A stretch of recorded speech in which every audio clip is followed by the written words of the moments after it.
So I'm going to, do I need to use the mic? I don't know if I do or not. Okay. Hello? Is that, oh, it's on. Oh, hi. Okay. Hi, everybody. It's great to see you. I see familiar faces here. I started, when I first moved to San Angelo in 2005. Well, hey, Deb. In 2005. My husband told me that we were going to be moving to San Angelo because he was going to take over an oil drilling company. And so I said, well, where's that? And then my girlfriend, I called her up because she's from East Texas, and I said, I'm moving to San Angelo. Where is that? She goes, why are you moving there? And I said, well, Dennis is going to be drilling oil wells. She says, well, did you tell him bye? I said, what are you talking about? And but when I came to San Angelo, I fell in love with San Angelo. But I really fell in love with the history of San Angelo. And the fact that my husband drills oil wells, it was close to my heart anyway, right? And hi, everybody, come on in. Come on in. So,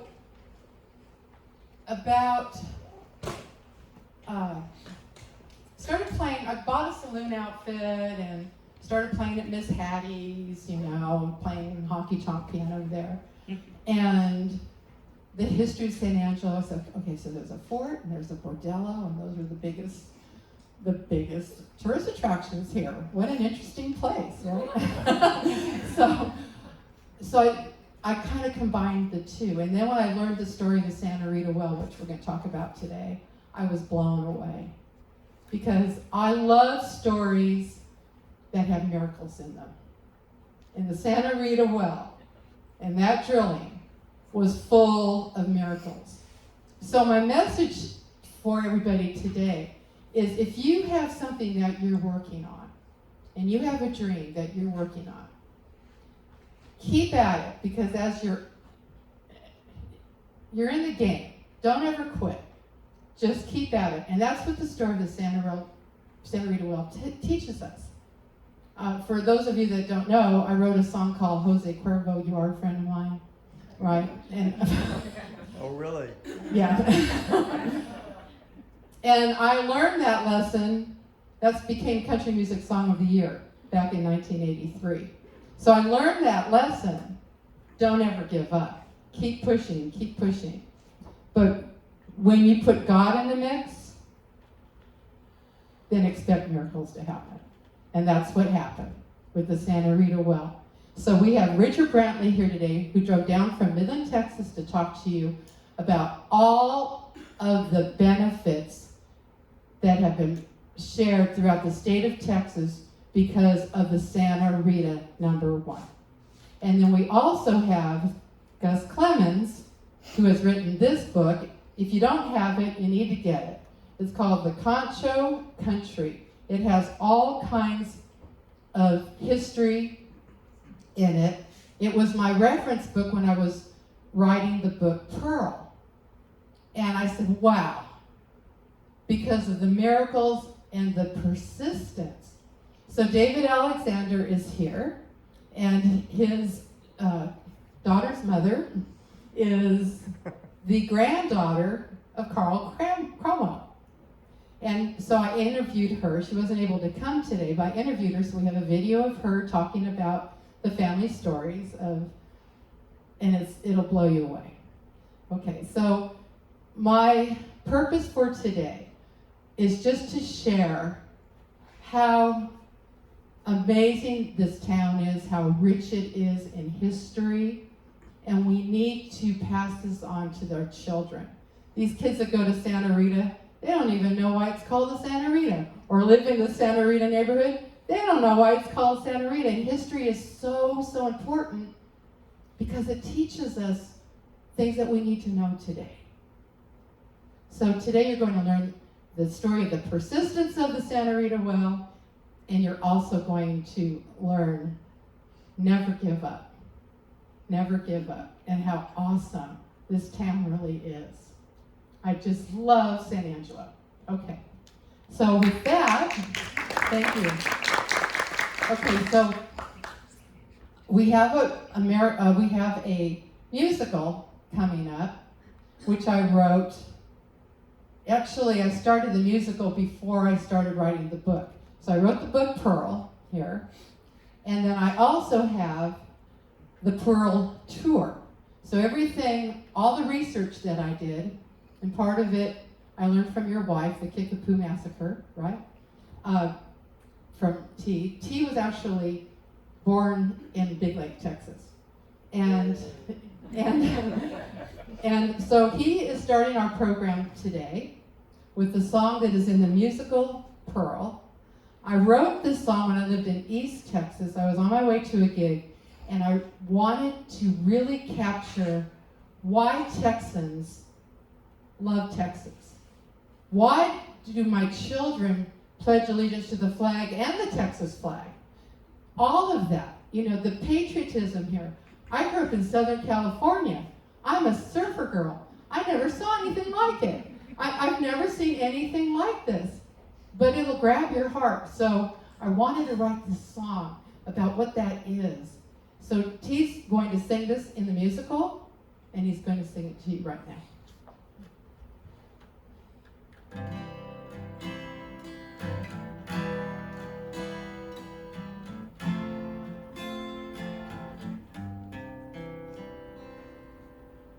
If Texas was a woman, she'd hold me in her arms,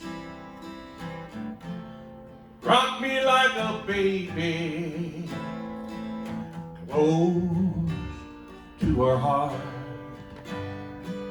If Texas was a woman, softly she would whisper, I will always love you wherever you are. If Texas was a woman, I'd marvel at her beauty, like the colors of a sunset, lighting up the western sky. Texas was a woman, she'd sing to me so sweetly, a song that tells her story in a Spanish lullaby.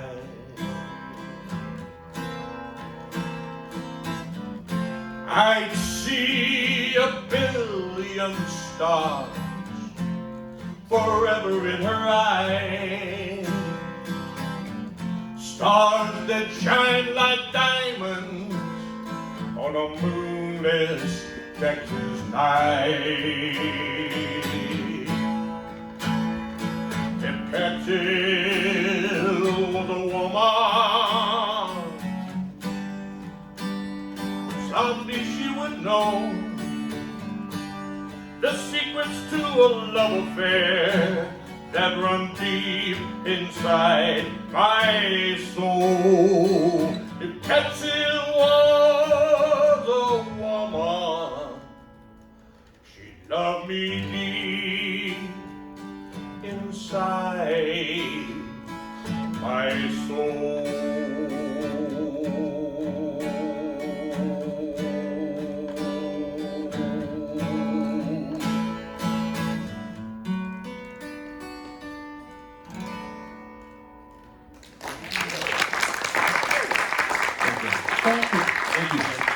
Well, so T has a band called the Old Hat Band, right? Right. And he plays all over town. So if you ever hear her, they're really, really good. And you can tell that he's the band leader.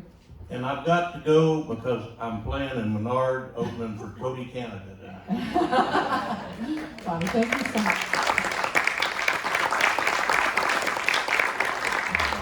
So we're ready for the slideshow now. Okay.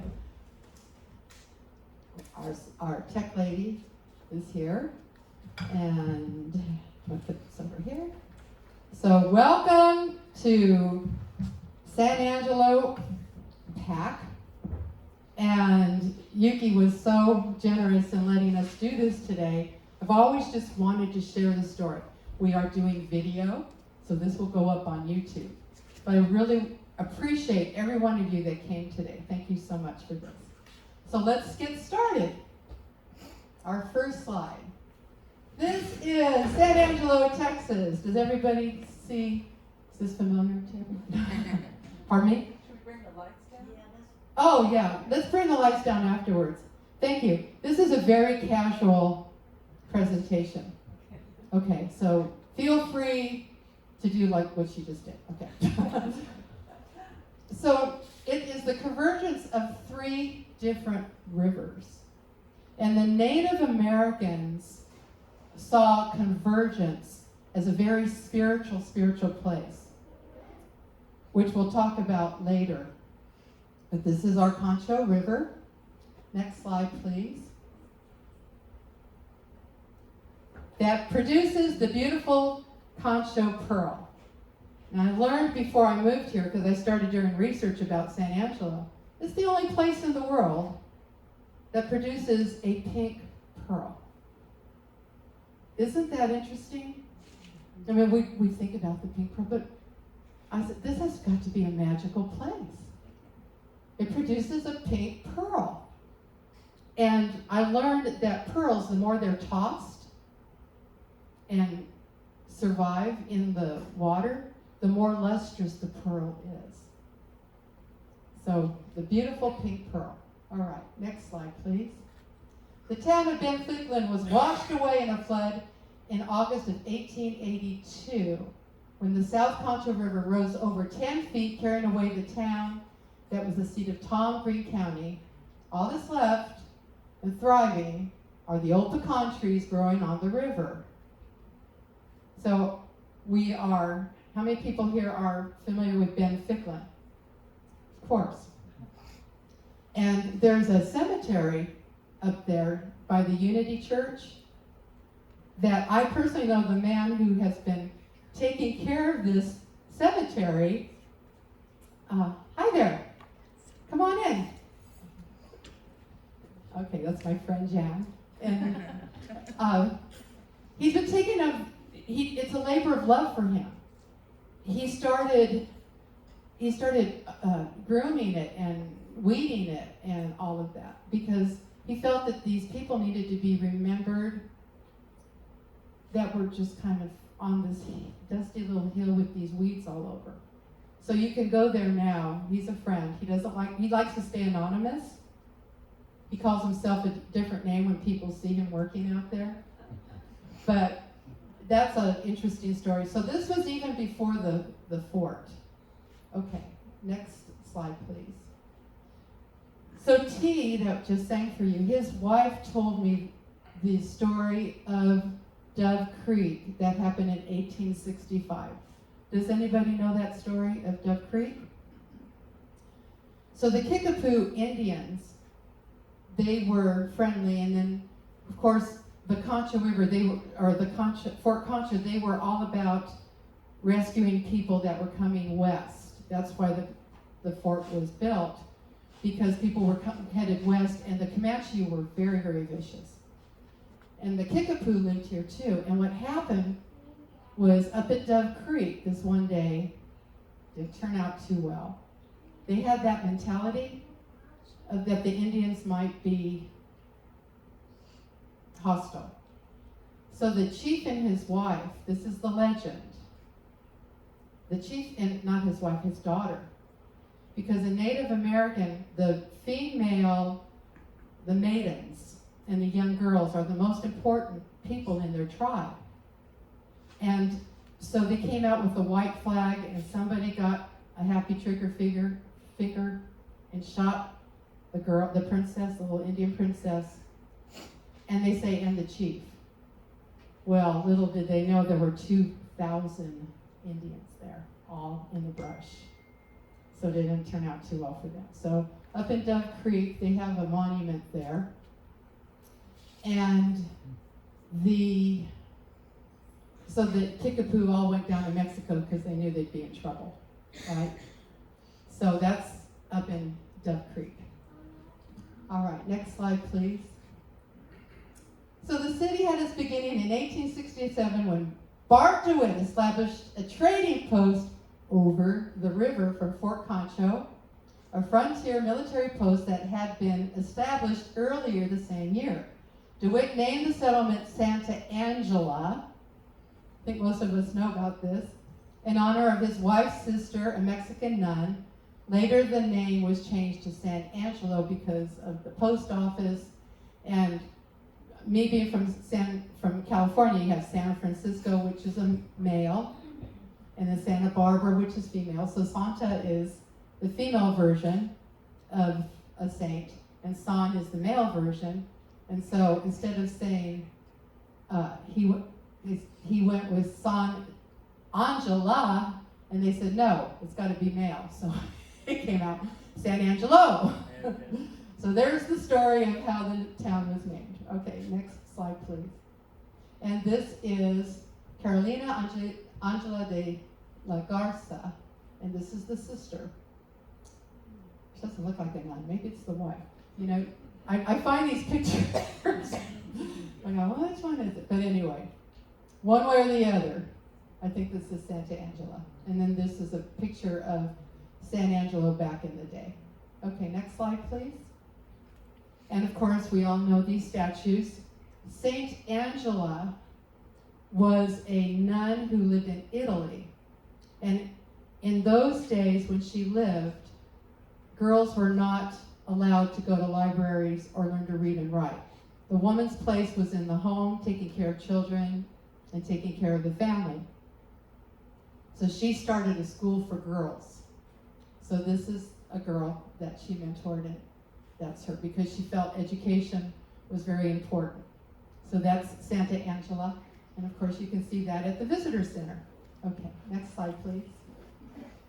So I thought I'd share a few slides of San Angelo at its earliest beginnings. And do you know why the streets are so wide and why Concho is so wide? Does anybody know why? Because in those days, in these old western towns, it was for wagon trains or wagons to make a U-turn, okay? So that's why the streets are always wide, is so you can make a U-turn. Okay, next slide, please. So this is one of our murals.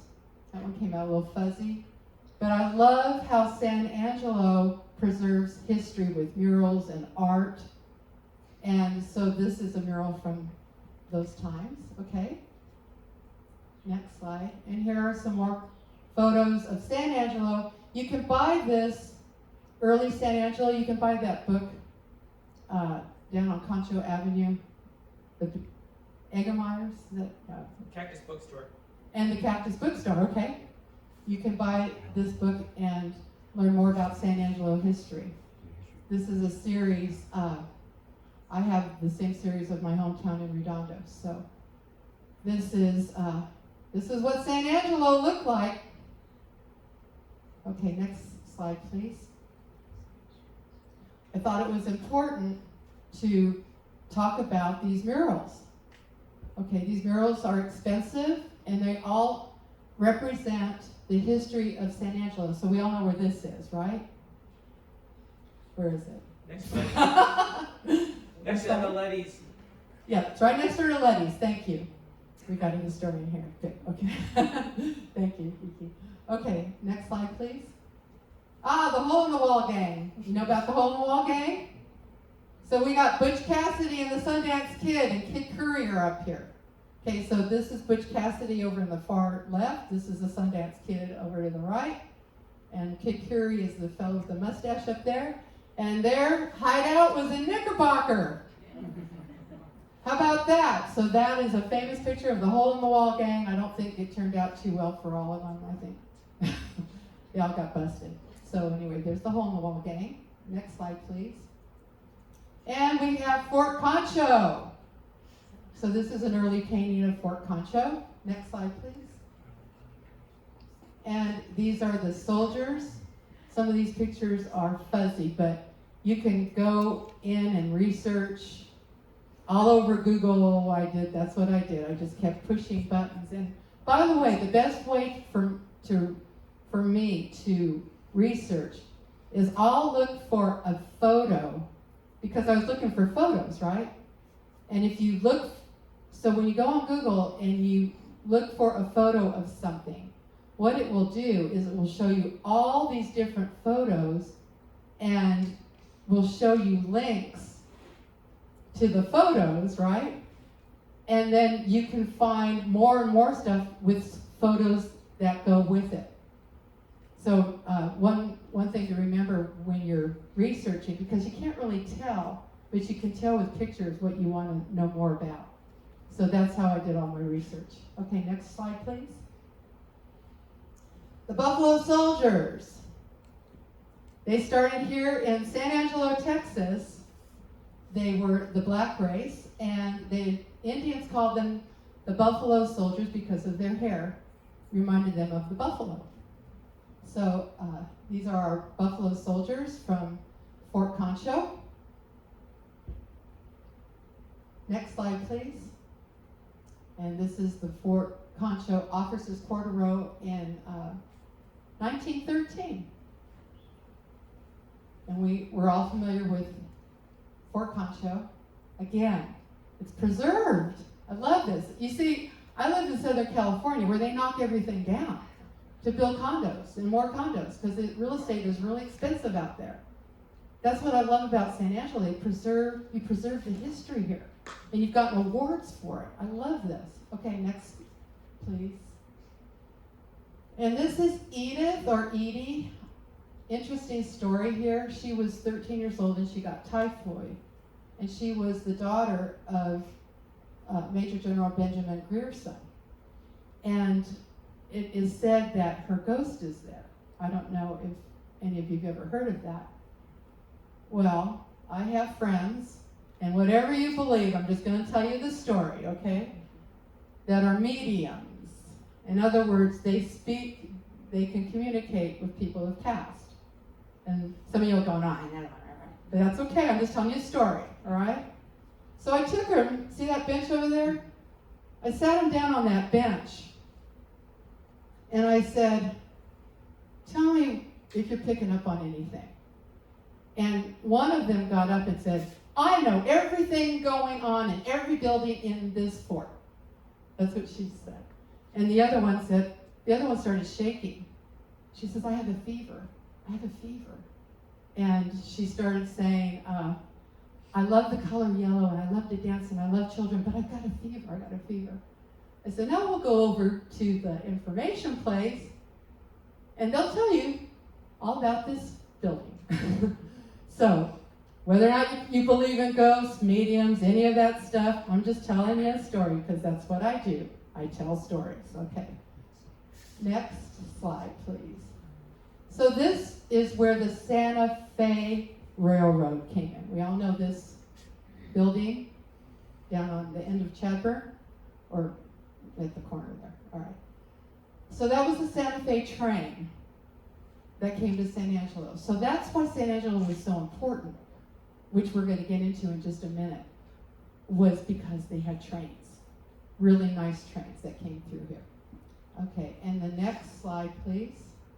That's a mural of the old Santa, again, honoring Santa Fe Railroad. All right, and the next slide, please.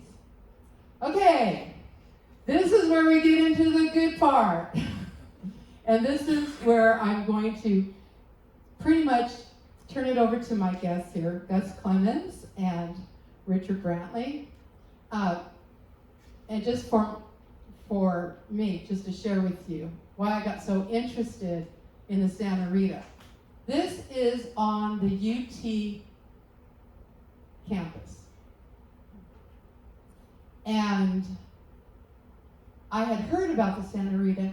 I said, well, why would they have the pump at the Santa Rita at UT when it happened all the way up in Big Lake, Texas? Which is Richard's going to tell you all about why. called Cha-Ching, Cha-Ching.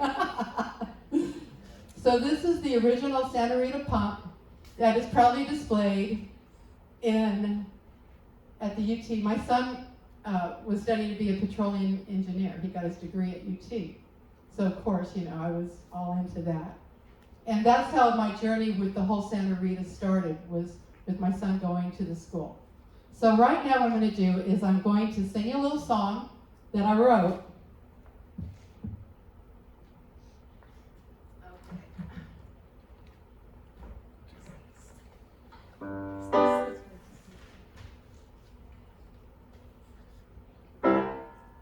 All right. And then we're going to turn it over to my friends, okay? Because I'm a songwriter, that's what I do. If you were drilling oil back in 23, Big Lake, Texas was the place to be. Strikers, investors, Babylon nuns funded a well back in 21. 18 months, 5 feet a day. The Santa Rita well fund made to pay. They did the Santa Rita boogie. They did the Santa Rita boogie. They did the Santa Rita boogie and they boogie woogie all night long. Day after day from May to June, the oil kept coming and it started a boom. They finally set pipe to control the flow. Texas tea, the Santa Rita go. It was named for a pet of impossible things. Amazing what a little bit of faith can bring. They did the Santa Rita boogie. They did the Santa Rita boogie. They did the Santa Rita boogie and they boogie woogied all night long. People started coming in from miles around. San Angelo became the oil boom town. The cactus was built 14 stories high. The Concho River was a water supply. A college, a theater, saloons and the trains. Plenty of men, so all the girls came to do the Santa Rita boogie. They did the Santa Rita boogie. They did the Santa Rita boogie and they boogie woogied all night long. They did the Santa Rita boogie. They did the Santa Rita boogie. They did the Santa Rita boogie and they boogie woogied all night long.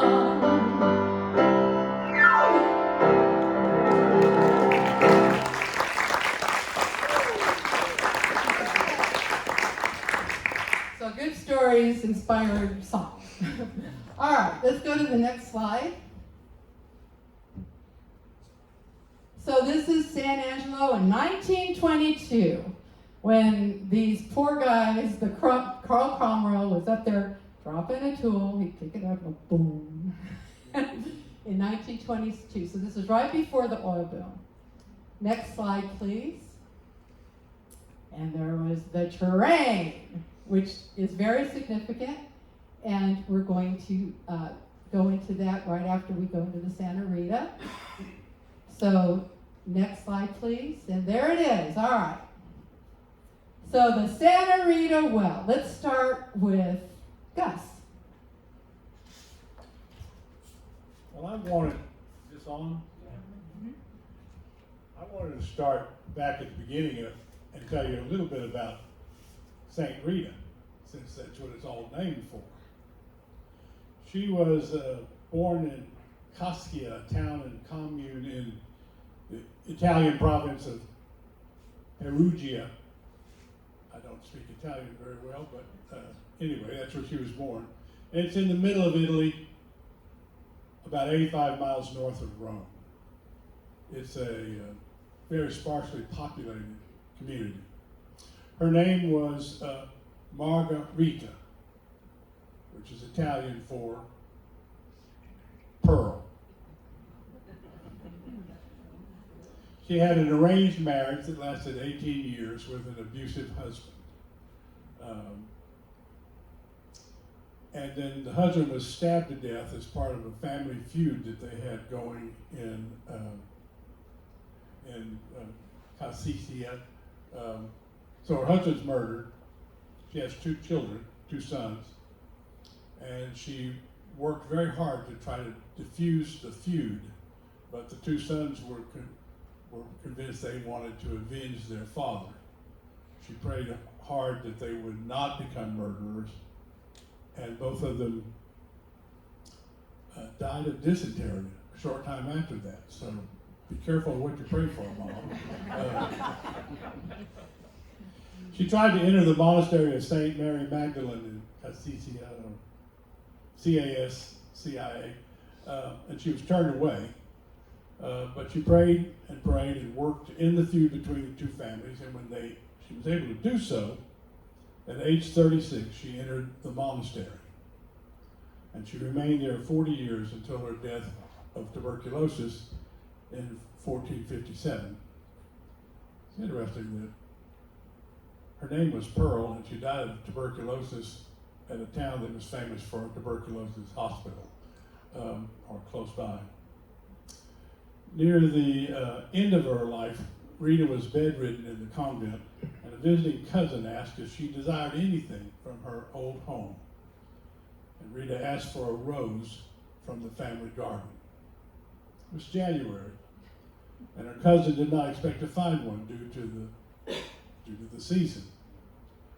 However, when her relative went to the house, a single blooming rose was found in the garden, and her cousin brought it back to Rita at the convent.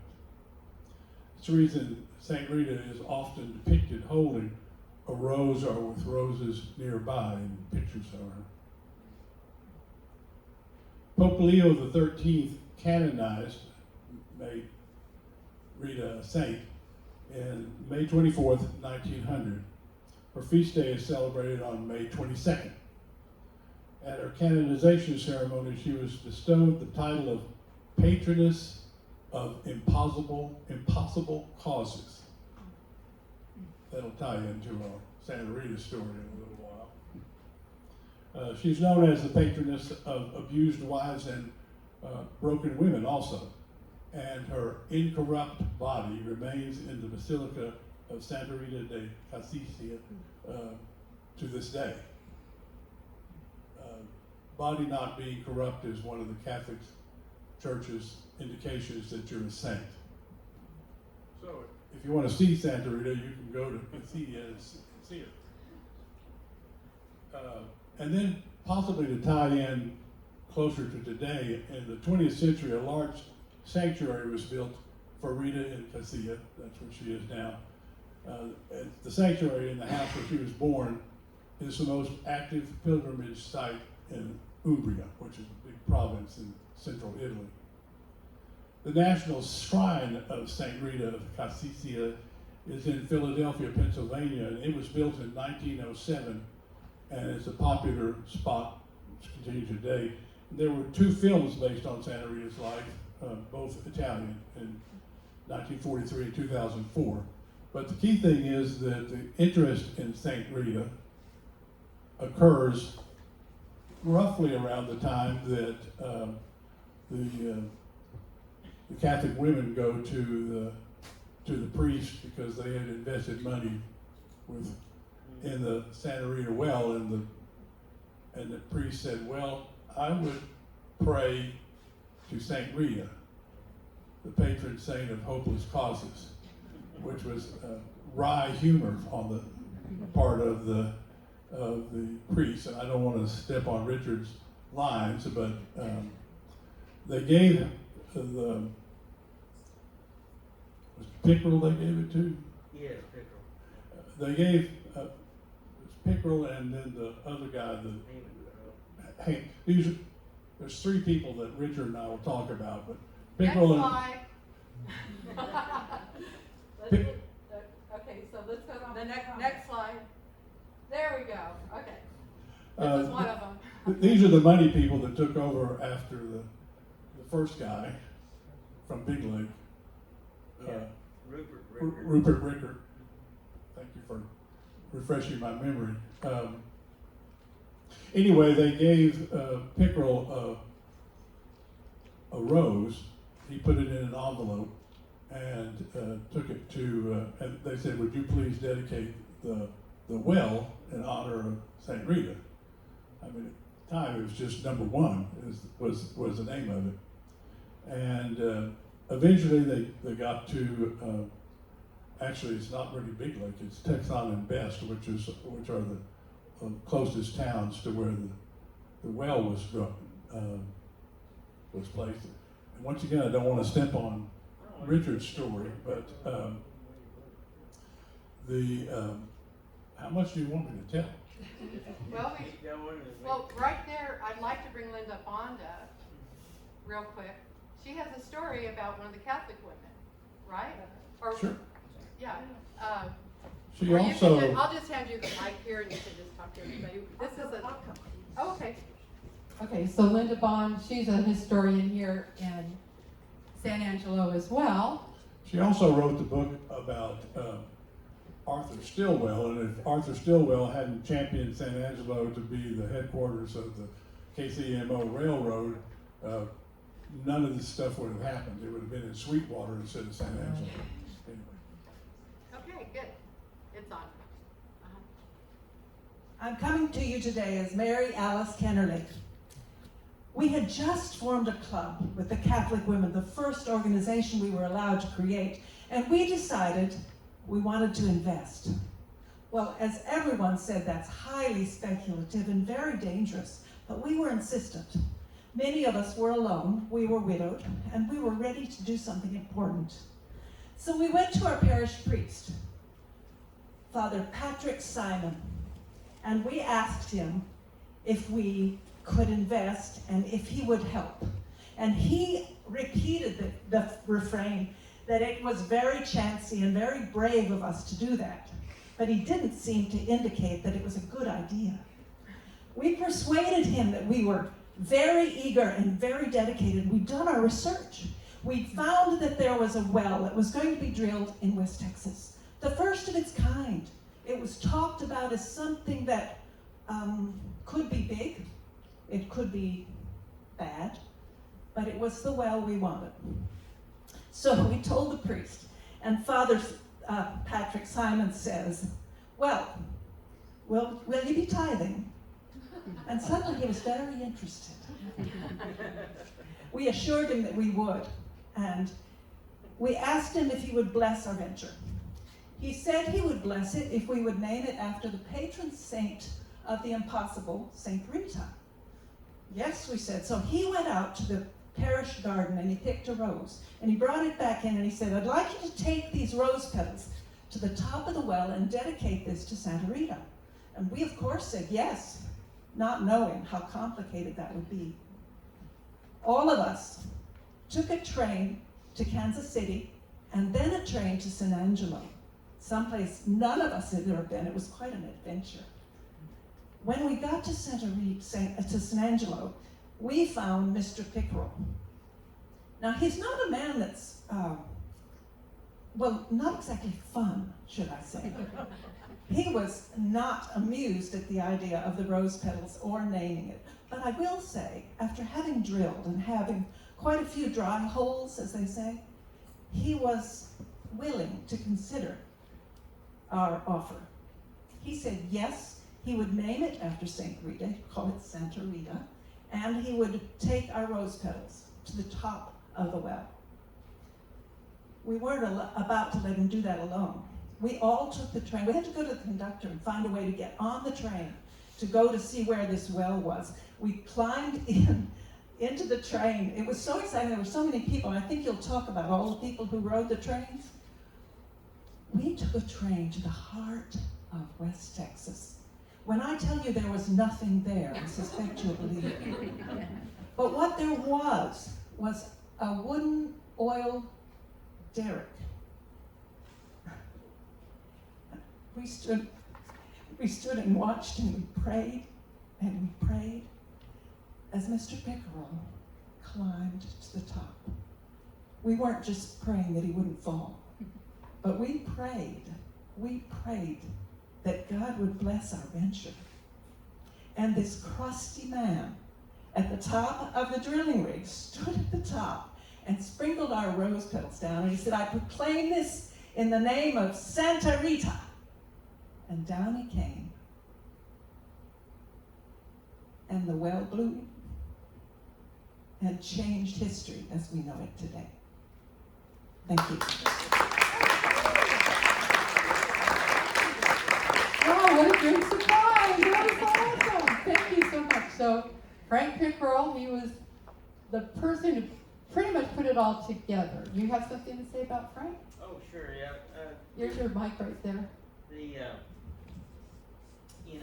story actually, begins, way back in the 19 teens, and a gentleman named Rupert Ricker had grown up on a ranch in Reagan County, and went to the military and then went to law school there at UT. And while he was at law school, he actually, kind of heard more about there might be some oil in West Texas. And there was a gentleman who was a professor and later became the head of the Bureau of Economic Geology, which is that head of the bureau is actually the state geologist. And they had surmised that the Marathon Fold might roll up further north than they anticipated initially, and that there might be oil in Reagan County.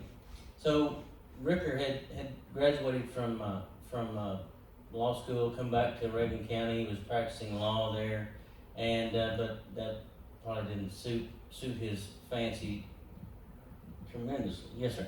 One of the reasons it didn't suit his fancy is there was only 300 people in Reagan County. Hard to make a living, But I think that's very appropriate to think about that. But anyway, there'd been an act passed in 1917, and that where a leasing, we could get a drilling permit, and that's actually what he got. Now, his prospects were big. He leased over 400,000 acres from the University of Texas. And I ought to kind of back up a little bit and tell you a little bit about how the university came to, steward these lands. If you go back to the Republic of Texas, it's founding. Texas became a state, in 1845 and 46, and but then previous to that, by the Republic of Texas, you remember the story of Sam Houston. There was a gentleman who joined Sam Houston's army as an enlisted man. His name was Mirabeau Lamar. He's known as the father of Texas education. He had spent time in the East, had lost his family to disease and mourned that for a while, but the lure of Texas brought him this way, and he enlisted with Sam Houston as, an enlisted man, but he was educated. He was also known as a poet, and back in those days, it is my understanding from studying work down at the General Land Office down there in Austin, which is the oldest state agency that exists. They've got a lot of curated artifacts and things, but if you could even write your name, and certainly write it with these flourishes that you saw in earlier times, certainly not these days, but your social status, was elevated. And so that was who he was. He was a strong believer in education, and as he was, prone to do, I think he rose in the ranks and was very persuasive. In fact, he was in charge of the Republic of Texas Army within 2 years. If you'll notice, if you go to the Capitol there in Austin, they've got a big mural on the wall there in the rotunda. When they brought Santa Anna in to Sam Houston, who'd been wounded, is laying there on a mat, Mirabeau Lamar is standing at his side. And so, anyway, the story of Texas in the Republic, and then, they joined the Union in 1845, and actually, there was Sam Houston and Mirabeau Lamar didn't always see eye to eye. Sam Houston was the first president, of the Republic, and then Mirabeau Lamar followed him, and then when they became a state, Mirabeau Lamar was the second governor of the state of Texas.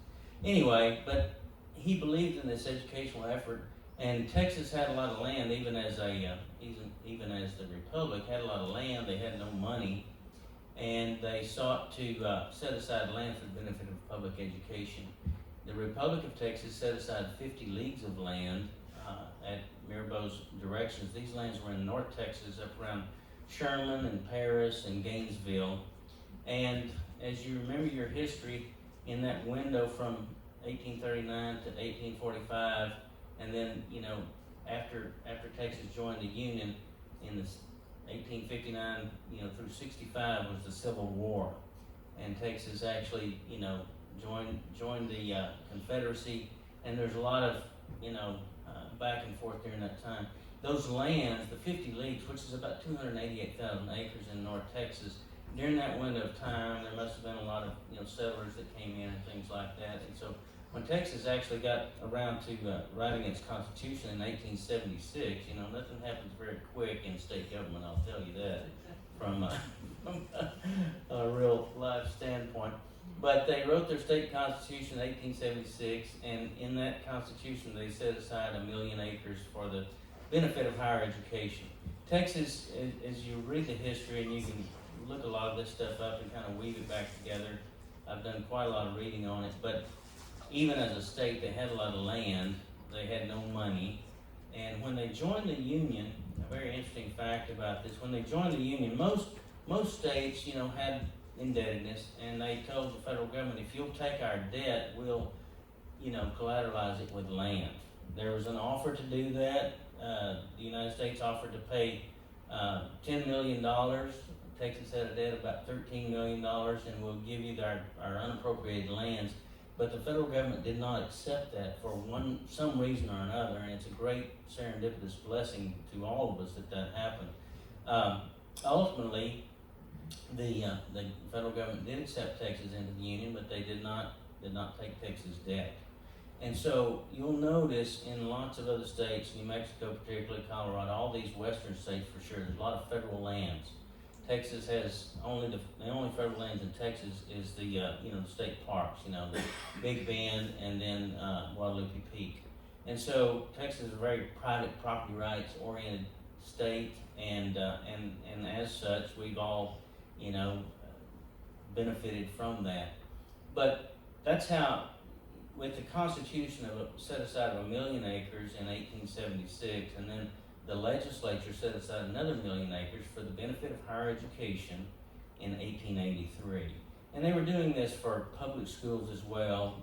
The General Land Office, which I mentioned, oversees the public school fund, and they've got within their portfolio about 16 million acres of land that they manage for the benefit of the public school fund. The university lands has 2.1 million acres. It's in 19 different counties scattered across West Texas. But again, let's go back to that first set aside from the Republic. When the Civil War dust settled, and you know they weren't going to kick people off of the land, and the only unsettled land, open land, was in West Texas, and so they set a surveyor into motion to go find 1 million acres, and the only uninhabited, unappropriated land was in West Texas, and they marched out here in 1878 and surveyed 1 million acres, and then in 83 the legislature set aside another 1 million. Round numbers, it's 1.2 or 2.1. And so it's in 19 different counties scattered across West Texas, and Reagan County, Crockett County, Upton, Erie, and Schleicher, all those have, you know, parts of those counties in the portfolio of university lands. And that's, Rupert Ricker knew that. He leased a big tract, he didn't lease the tract, he just got a drilling permit. This permit was good for 2 years, I believe. He could go and establish, if he could drill a well and establish production, then he could apply back to the General Land Office for a lease, and that's actually what happened. But he was the early, you know, thought purveyor of that idea. And then he and Frank Pickrell were friends. Yes. They were in the Army. Yeah, that's and it's, you know, so I'll just, you know, I'm kind of just continue with this story. So he has this drilling permit. The permit cost was 10 cents per acre. He asked for a permit for 400,000 acres, so he needed to pay the General Land Office $43,000 in 30 days. And so just like oil developers do these days, you march off somewhere and try to raise money and develop interest in this, and he goes to Fort Worth, doesn't have much luck trying to peddle his idea around, and he's running out of time, 30 days, not much time. He runs into an old Army buddy, as Cynthia says, Miracle. Frank Pickerel. They had been in the same company. Rupert Ricker was he was a colonel in that company in the Army. Frank Pickerel was a lieutenant, and they were acquainted and good friends. They ran into each other in Fort Worth. And Pickerel, he had been discharged from the Army. He's a businessman in El Paso. And he had partnered up with a mercantile gentleman out there, very successful individual named Haman Krupp. Next slide. Next slide. There's Haman, and he was, he's quite renowned in El Paso, and was known for his generosity, but he had a big mercantile store there, and he was apparently a person of some means and had some connections back in New York, which we'll get to that in a moment. But anyway, they visited about this, oil prospect. Apparently they were interested in it. And so Rupert Ricker sold his permit and assigned it to Haman Crump and actually signed it to Haman Crump for $2,500. And, maybe he made a little bit of money out of that. But the combination of Pickerel and Crump, they discussed it. They, Pickerel decided, well, I better go see where this land is, and they're from El Paso, they don't know, and again, it's kind of in the middle of nowhere. Haman Crump immediately got on a train and went to New York City to try to raise this $40,000. They tried to, sell shares in the company, and then Pickerel joined him up there. They were actually, they had a little bit of time here, but not much, and actually, Krupp had to borrow the $43,000 to pay the General Land Office. When he did that, then they had some more time to raise funds to drill the well. They ultimately wound up trying to sell these shares, and they formed a Texan Oil and Land Company and tried to sell shares on what they call the New York Curb Exchange, the New York Curb Market. And I just kind of imagine, I guess this was before the New York Stock Exchange was very, mature, but Pickerel and Krupp would train what they called stock salesmen to try to peddle this stuff. They said sometimes they'd start with 100 at the beginning of the week, and by the end of the week they might not have any, or maybe one or two. But it's written and reported that one of the stock salesmen got the Catholic women interested that Linda Bond described so eloquently for us here. And again, they wanted to invest, but got cold feet. The story of the priest and everything. So that's just a beautiful story of how this patron saint of the impossible and the Santa Rita story came to be. Next slide. We got to read. Yeah. Okay. So there we got Carl. Yeah, and so Carl Cromwell is kind of the fourth person to come along in this story. He was a driller. He was they called him the Big Swede. He was apparently a pretty big man, but they had the permit paid for. They finally raised enough money. I've read that they raised about $100,000, and so we've got enough money to go find some drilling equipment and get out there on university leases. Actually, what happened when these permits had to be renewed, and when Pickerel and Krupp, the renewal date came along, they only renewed the permit for half of that acreage, for 200 and something thousand acres. But anyway, they brought Cromwell in as the driller. He and Pickerel located some drilling equipment up in Archer County, and they got it on a train. I mean, it's kind of a long, arduous task to get this stuff moved. Got it on the train finally in San Angelo, and then they were down to as these stories go, they were down to the 11th hour of the permit to get the well spud. And you may be aware of this, but even today, when we say we spud an oil well, it's the initial penetration of the ground. And it can be with a set of post hole diggers virtually, but you just have to get started before your permit or your lease expires. And once you've established drilling and you drill continuously, you can hold the lease. And Next slide. might mention that the original well was for water, not for oil. That's correct. Yes, that's correct. Look up there, guys. Water well. I found a picture. Yeah. These old cable tool rigs that are, you see some of them scattered across West Texas, but far different than what we see today. But They actually, just pounded a hole in the ground. They had a drill bit, which was just nothing more than a pointed chisel that weighed several hundred pounds, and they put water in the hole and pound the rock. They made, the story is they'd go, maybe make 4+ feet a day, and it took them 18 months to do that. Next slide. Talk about the headlights. The headlights. Oh yeah. Oh my God. And we almost went past This that. is a miracle. This is one of the big miracles of the Santa Rita. Okay. Yeah, no, I appreciate you reminding me, Cindy, because so part of the general land office managed this portfolio of land for the University of Texas.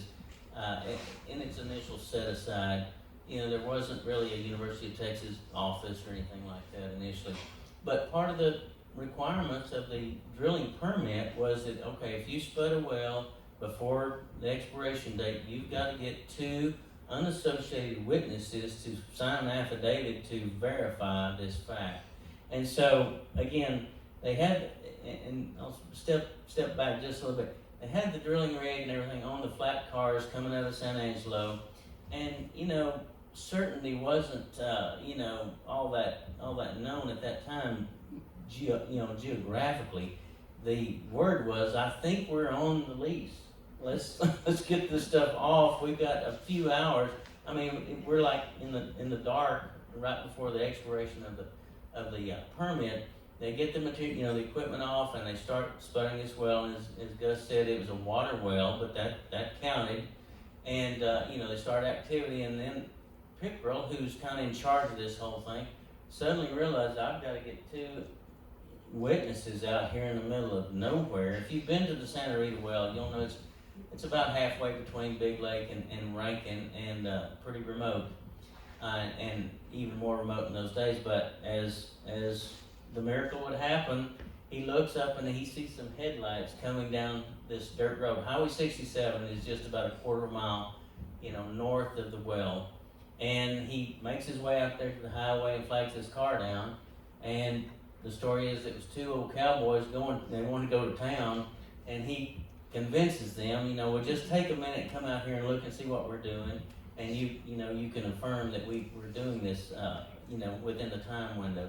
And so they did, and he ultimately persuaded them to carry him in their car to San Angelo, to the county clerk's office, where they drew up an affidavit and they thought, they were being hoodwinked somehow and were getting, kind of drawn into some sort of nefarious type thing. They finally brought an attorney in, and he described, no, it's okay, you can go ahead and sign this. And as the story is, Pickrell rewarded each of these individuals for their time and efforts here with a box of cigars each. And that just added to the worry that we're into something we don't really fully perceive. But yeah, that's next slide. A neat story. So here is Carl Cromwell. Yeah. Okay, so now they're out in the middle of nowhere. At this time, play the little video. So David here, this is Judy. Yes. He was married to Judy, and she is the granddaughter of Carl Cromwell. So we're going to watch, it's a little 4-minute video. I interviewed her, and we're going to, she's going to tell the family story. Okay? It was always the lore of my childhood about the drilling of the Santa Rita and when the well came in. My grandmother was a school teacher in Anadarko, Oklahoma, and Carl Cromwell had come from Pennsylvania to Texas to drill, and he was drilling in the Oklahoma and the Texas area, and they met and married. And when he had the opportunity to go out to drill what became Santa Rita #1, they went and lived in a shack with a newborn baby who was my mother, Carlene, named after Carlene, and they lived by the well site for almost 2 years before the well came in. And when my grandmother would often recount the story of the morning that she's up cooking breakfast and the well comes in, Mother was probably less than 2 years old. And she just said the lava is spilling, meaning the oil, I guess, was coming in on the ground. In any case, it was kind of an exciting time for them. And my grandmother used to laugh about, in the oil business, sometimes you're in the chips and sometimes you're not.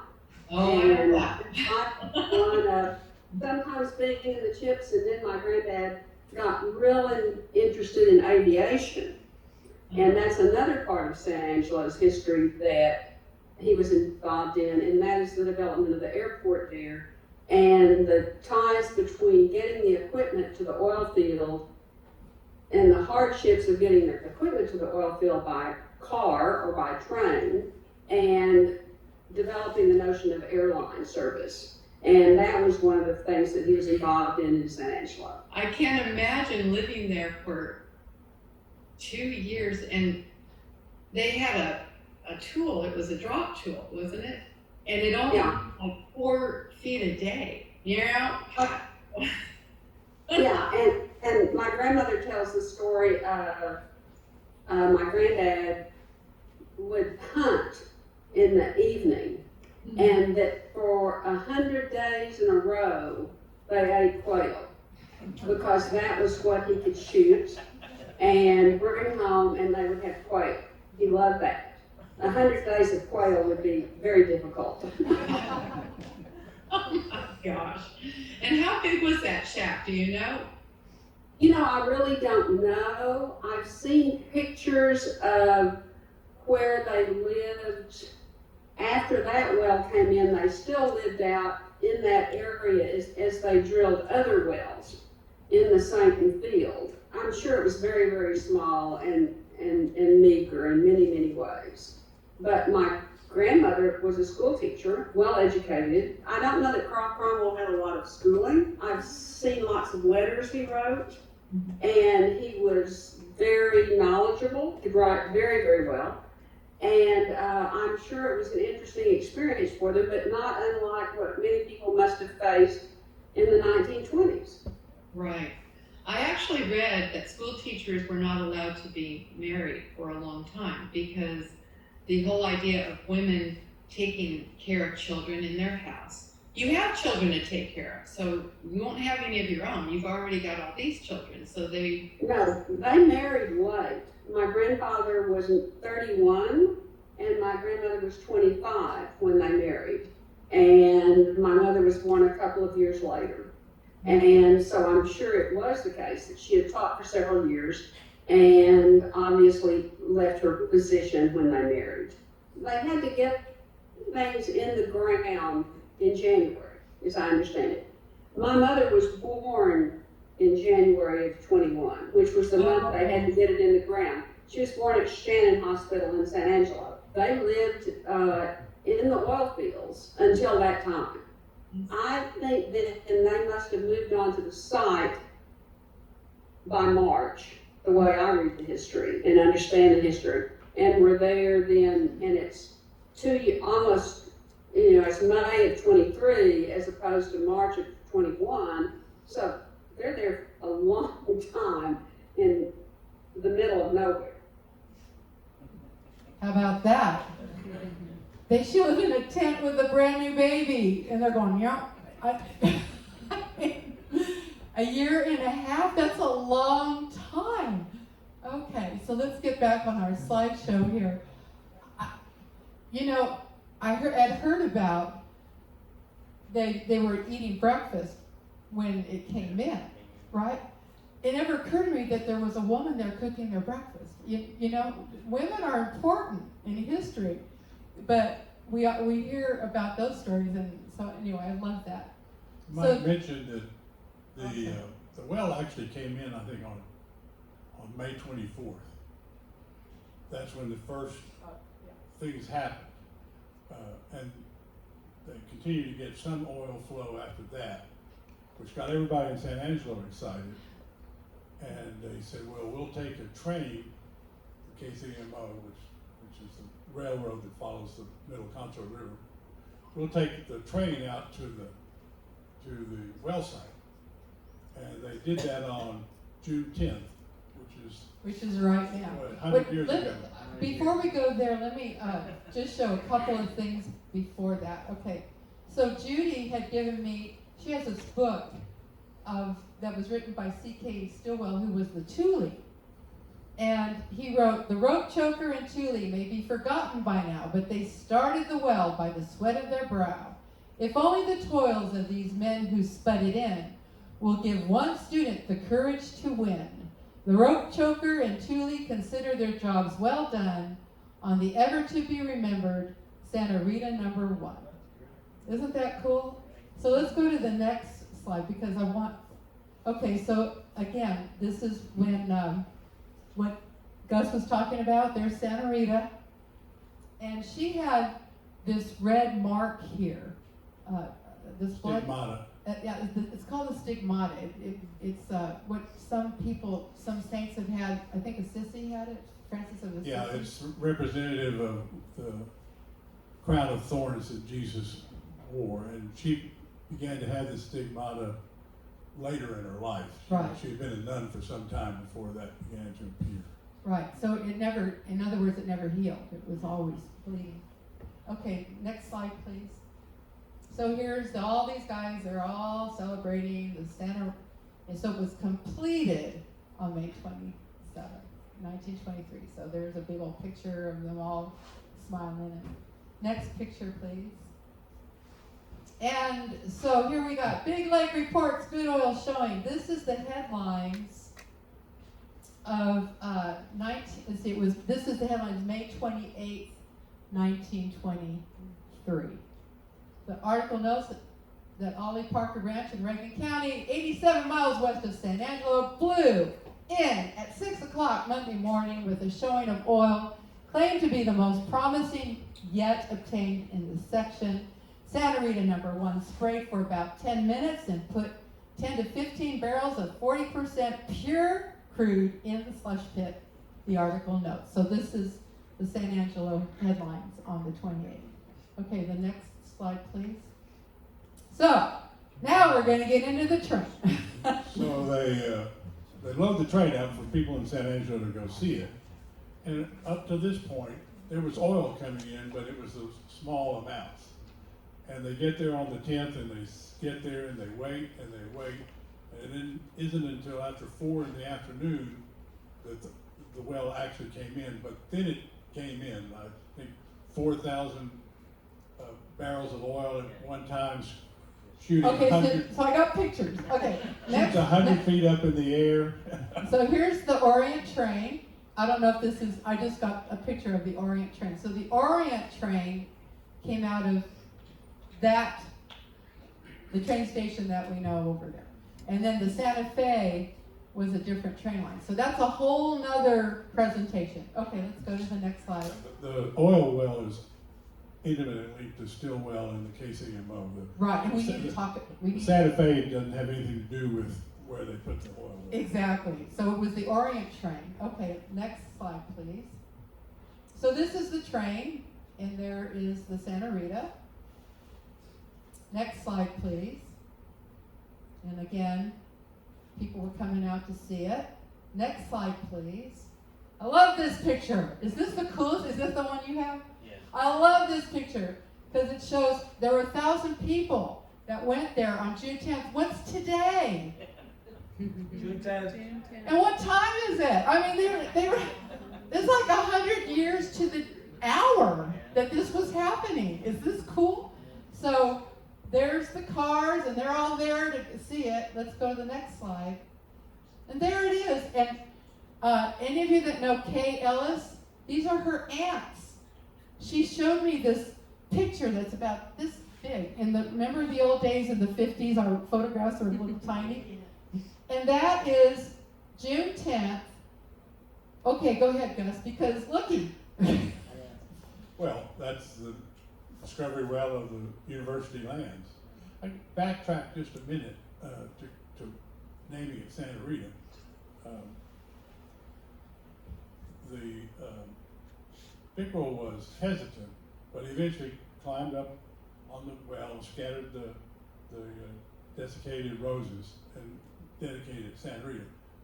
The well didn't come in then. It still took another year, I think, at least, until the well actually came in. I mean, if it were a novel, he would sprinkle the flowers, climb down, and barely escape. But anyway, I just want to clean that part of it up. Isn't that cool? June 10th, 100 years ago today, To the hour.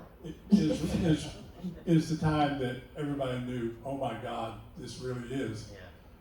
Some interesting sides to that. One of the reasons it's right next to the train is because when they got to the spot where they had to start drilling, it was like 11 o'clock at night. And they only were able to slide the equipment off the flat car and start drilling right there next to the tracks.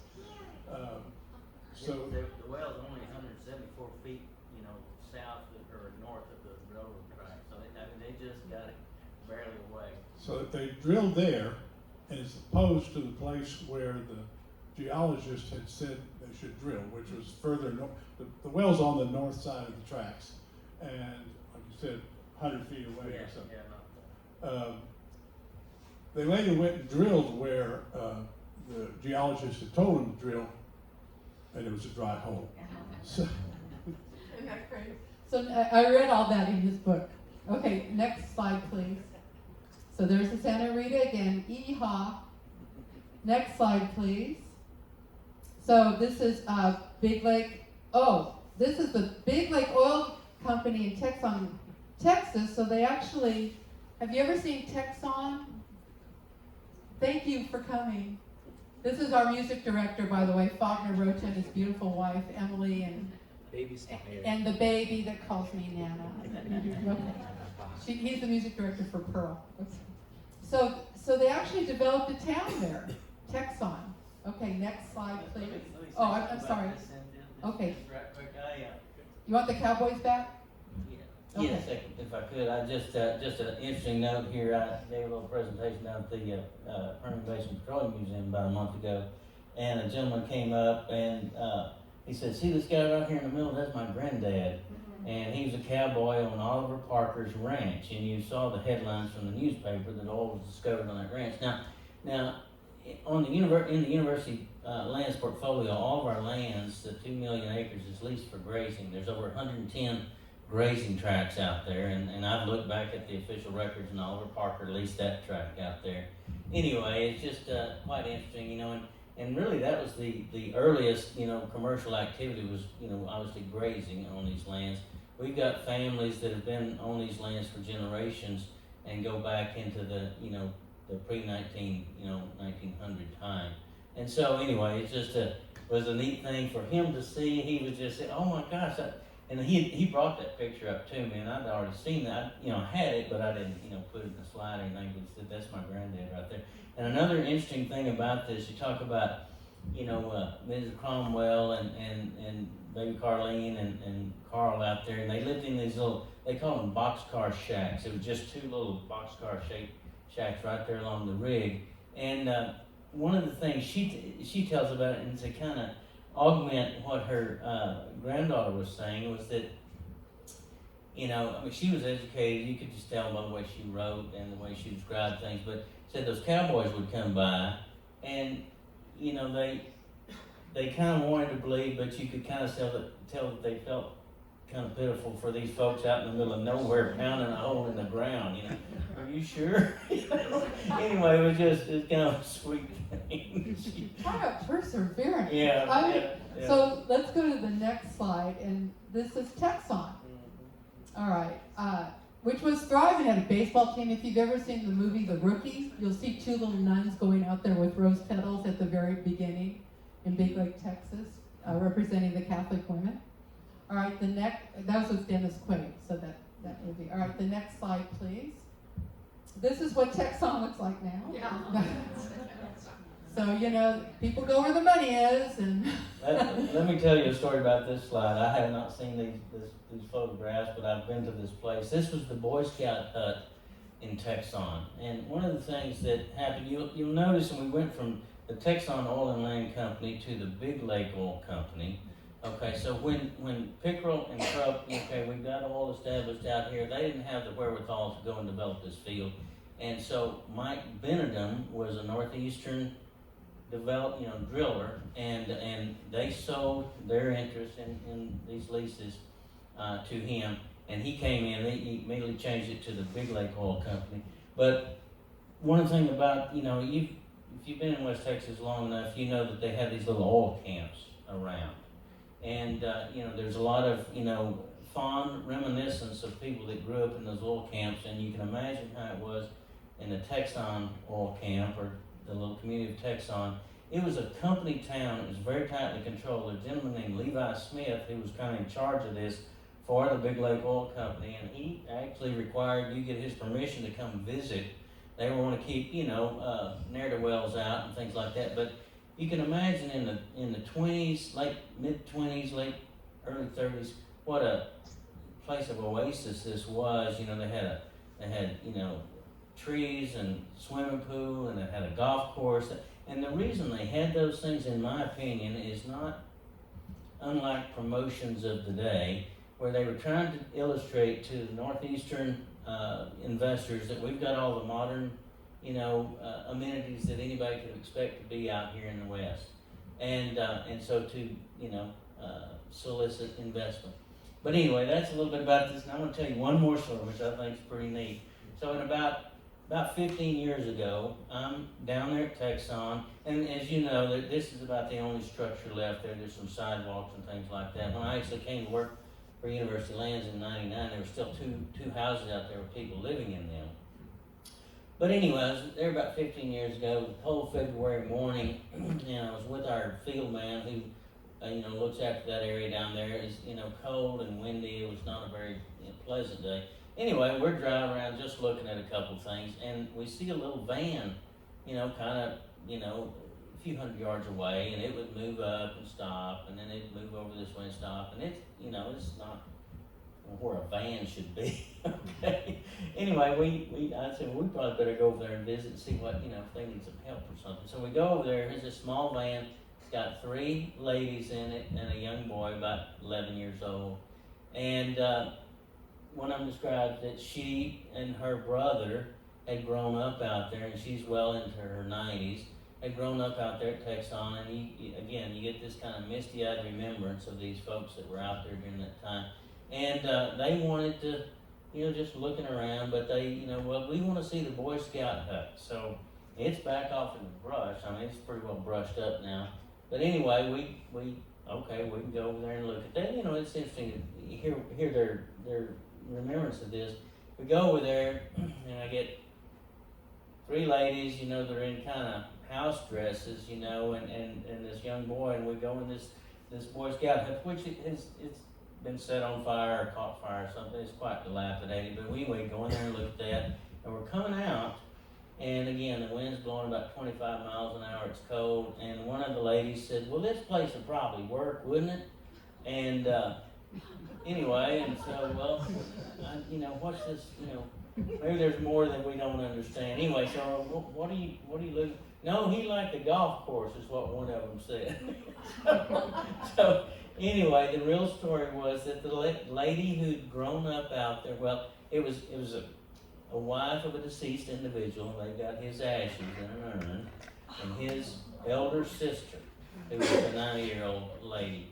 And so, well, the van's not going to make it to the golf course. You better climb in with us. And we took 2 vehicles and took them up on top of the mesa where this golf course was, and they scattered those ashes up there. Now, if you lived in West Texas long enough, we've got these southwesterly winds, and I'm pretty sure those ashes are in Scurry County somewhere. But anyway, they got to do what they had come to do, and it was a real sweet moment for Tommy and I, the guy I work with. But anyway, just another little side note. Okay, let's go to the next slide, please. Okay, so this is oil business in West Texas. And I remember when my son got his petroleum engineer degree, and he was working out on the rigs sometimes. A lot of those guys don't have fingers. It's a very dangerous job. Okay, the next slide, please. By the way, my husband got an award in Texas for not having injuries. But that's because the crew used to call him Daddy Dennis, because he would put up with zero drinking, Yeah. zero, those guys, they had their things that they would be doing, and boy, he'd come crawl all over him, but he got an award. So this is where, so to get some perspective, and I'd like you to talk about the train a little bit more. This was Midland at the time of the Santa Rita. It was just a whistle stop, right? So the train is key in this story of San Angelo, which we're going to let. Well, there's two trains you're talking about. Yeah, exactly. So it's, Midland is halfway between El Paso and Fort Worth on the Santa Fe line. And its original name was Midway. okay, yeah. So that's why San Angelo became the oil boom town. It was because of the trains were here, and that's why San Angelo just went whoa and started just growing. Okay, go ahead. Well, the development of the oil fields and the economic development, Midland and Odessa were nothing. I've written a book about those two towns too, so they would acknowledge that San Angelo was the big town in West Texas. We were agricultural based. We had about 12,000 people that lived here, sheep and goats and cattle and farming. Lipan Flats was producing cotton even back then. That's the stuff between Wall and Eden. But now San Angelo was a boom town. And at the height of the activity, there were 30 trains a day coming through San Angelo. The downtown that we know today was built on Santa Rita oil. All the tall buildings, the Cactus Hotel, the used to be McBurnett building, I don't know what it is now, it's not occupied, across from the library. All of that was a direct result of the county courthouse, the city hall. All of that occurred between 23 basically and 1933. That was San Angelo's big boom, doubled the population of the town, more than doubled the population of the town, and put San Angelo on the map.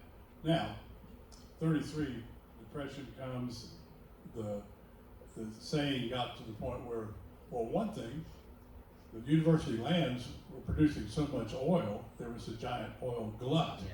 Yeah. And the price, as the saying went, a barrel of water is worth more than a barrel of oil out in West Texas right now. That would eventually change, but it also meant that the heart of the Permian Basin is west of us, all the way to the two southeastern New Mexico counties. And eventually it would migrate there and would make Midland and Odessa the oil towns that we know today. Although San Angelo still remains a significant player. The thing that we have that's somewhat different than the Midland and Odessa is that we have a more balanced economy with the military bases, the university, and the continued agribusiness. And the impact of San Angelo back in that first half of the 20th century still established it as the place where people went to go to the city. So even if you live in Ozona or someplace like that, you're more likely to come to San Angelo to go shopping or go to the hospital than you are to go to Midland, Odessa, even though the distance is the same or might even be closer. Well, let's talk about why the train station is here. Yeah, And- those and- two. Instead Well, of Linda would be able to tell you this story more because she wrote a whole book about it. oh, okay. Oh, yay, that's right. Arthur Stillwell, and you correct me as I'm wrong, he was cut out of similar cloth to the oil people. Dream big, live big, and he wanted to have a rail line between Kansas City and Topolobampo, Mexico, which is the first of the deep water ports available to you in Mexico. So he raised the money and started the laying the tracks. Linda's book will tell you all the convoluted ways and desperation that he faced repeatedly trying to fulfill it. But he got to West Texas, and Sweetwater and San Angelo were the competitors for who's going to get the headquarters, Texas headquarters, for the KCMO. And was it Mertz? Who was? Yeah. R.M. Mertz. It's the Mertz that we still know, and the town's named after them, Mertz. Convinced them to build it in San Angelo. I think there's money under the table and all sorts of other stuff going on. Those are the things that you can surmise from the records. The way it was done, there weren't records. There was not. You couldn't go to the videotape on that deal.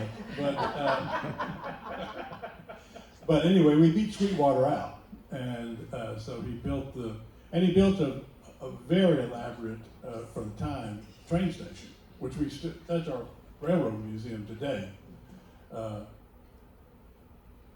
His train track follows the Middle Concho River. And there's a whole story that I can go into. The Middle Concho River is the way you went across West Texas from way before any Anglo white people arrived here. It was the route you go from the Middle Concho to the headwaters of the Middle Concho, and then there's a 70-mile march from those last waters, Centralia Draw, and anyway, the last remnants of the Middle Concho River, and you get to the Pecos River at a place called Horsehead Crossing, which is often referred to as the most famous river crossing in the West. And to add to the miracles, for much of the Pecos River, it's steep banks and it's sandy, and it's very difficult to get across, do a river crossing there. Horsehead Crossing, as you approach it, there's two mountains that sort of, there are mountains out in West Texas, but two buttes that you just aim to go right between them, and you get to Horsehead.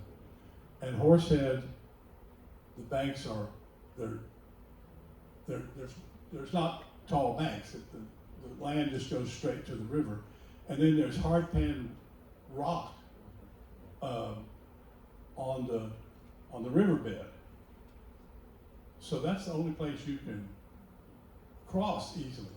I mean, you have to go 100 miles at least to get anything close to that kind of ideal situation. So Native Americans traveled that route. The Butterfield Overland Stage and Mail in the 1850s traveled that route, and Stillwell traveled that. It's the same route that human beings have been walking along the Middle Concho River to go through West Texas for 12,000 years. And you come to San Angelo. San Angelo is the confluence of the three conchos, the main concho. Then at Paint Rock is where it's the confluence with the Colorado River. The Concho and the Colorado River system is the largest river system wholly contained in the state of Texas. Okay. I'm loving this. I hope y'all are too. I can also talk about San Angelo's boom. I mean, it was. Yeah, that's what I want to go. Let's do some more slides here, if you don't mind. Okay, so this is Midland now, and compare it, or not now, but when it was developing. Okay, next slide, please. I think that's Midland in the 19. So there was a big 5-star hotels here. This is the St. Angeles Hotel. Next one. It's please. where the Wells Fargo building is today. Yeah, I love that Gus is here. Okay, all right. The Roosevelt Hotel. You know, you've seen that on Chadburn. These are big, fancy hotels. Okay, the next one, please. The Landon Hotel. It was a boom town. All right, next one, please. That was 1909. Okay, and then we all know the Cactus Hotel. We all know, so it opened, I believe, in June of the summer of 1929. Right? And Second Hilton Hotel. right. And so Conrad Hilton, which my grandmother, by the way, in El Paso, Texas, she was his She organized conferences and conventions for Conrad Hilton in El Paso. So at his hotel there. So there's our cactus, our beautiful cactus hotel, which is still intact. Okay, next slide, please. Okay, this is San Angelo in the 1930s. They called it the Rainbow's Inn, right? I just love this. Okay, next slide, please. All right, there's Chadbourne Street in the 1920s. All right, next slide, please. And City Hall, which is now Murphy Theater, right across the street here in the 1920s. Next slide. Frost and please. Frost, by the way, are famous architects in Texas. Oh, that's right. Yeah. I mean, it's the building is an example of their It's beautiful. municipal work. So well, I'm not going to get into the weeds of Frost and all that. Did enough of that when we were building this Farming Arts Center. Okay, it's so pretty. Okay, the next. Okay, so this is the Carlsbad. Go ahead and talk about. You mentioned it earlier. Well, Carlsbad Sanitarium was. People thought if you had tuberculosis, if you lived in a dry, warmer climate, that you could recover. So they built the Carlsbad Sanatorium out at Carlsbad. It's about 18 miles from here. It's now then it was the state school, and now it's some other name, but it goes back to almost probably more than a century now. Right. It was built before the oil boom. Right. I didn't know that, but Just I a knew little note about that. I mean, if you read the history of Texas land, they set aside land for prisons, for sanatoriums, and all these state needs, and so I'm sure that was endowed in some way by land. Yeah, I think so loving too. this. I love this stuff. I did a whole tour book with all of this in here, by the way. Okay, next slide, please. So people, right? I'm just going to mention a few things close by. The Cristobal, they had these sulfur baths in there, and people would come from all over to get in these sulfur baths because they thought that they were healing. And That's the South Concho River. It's one of the few rivers in the United States that flows north. And it's also the river that's still being supplied by springs water. so, and that's right here. The next slide, please. So this is down in Cristobal. And I love this. There's a woman there with her 1920s. All right, next slide, please. There was a big art. People from all over the world would come and do art in Cristobal. And they had a big, it was an art club of some kind. I don't know if it was named something, but they would come and do art. All right, next slide, please. There's some more of the artists. That was that version of In Plain Air. I'm sorry. Next slide, please. So you can see how beautiful it is in Cristobal, and this is one of the paintings that they did. Alicia used to live down there in Cristobal. She's very familiar with it. Next slide, please. So this looks like it must be around the 50s, right, by the clothes, and that's San Angelo. Next slide, please. Oh, Miss Pearl's parlor. Okay. This is a beautiful home on Park Street, which when I was writing my book, Pearl, this was the house that I had in mind. Okay. Next slide, please. And that's what we're known for, the fort and Miss Hattie's. People come to San Angelo and like to go up to Miss Hattie's Bordello. All right, next slide, please. Can I throw some cold water on this? I know, I just had to spice it up a little. Okay, here we go. Oh, yeah. San Angelo, particularly when it was across the river, which was the original name of the town, did have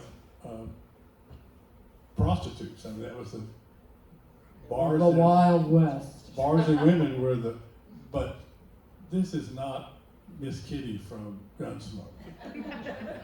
These basically were in many cases, they were enslaved women.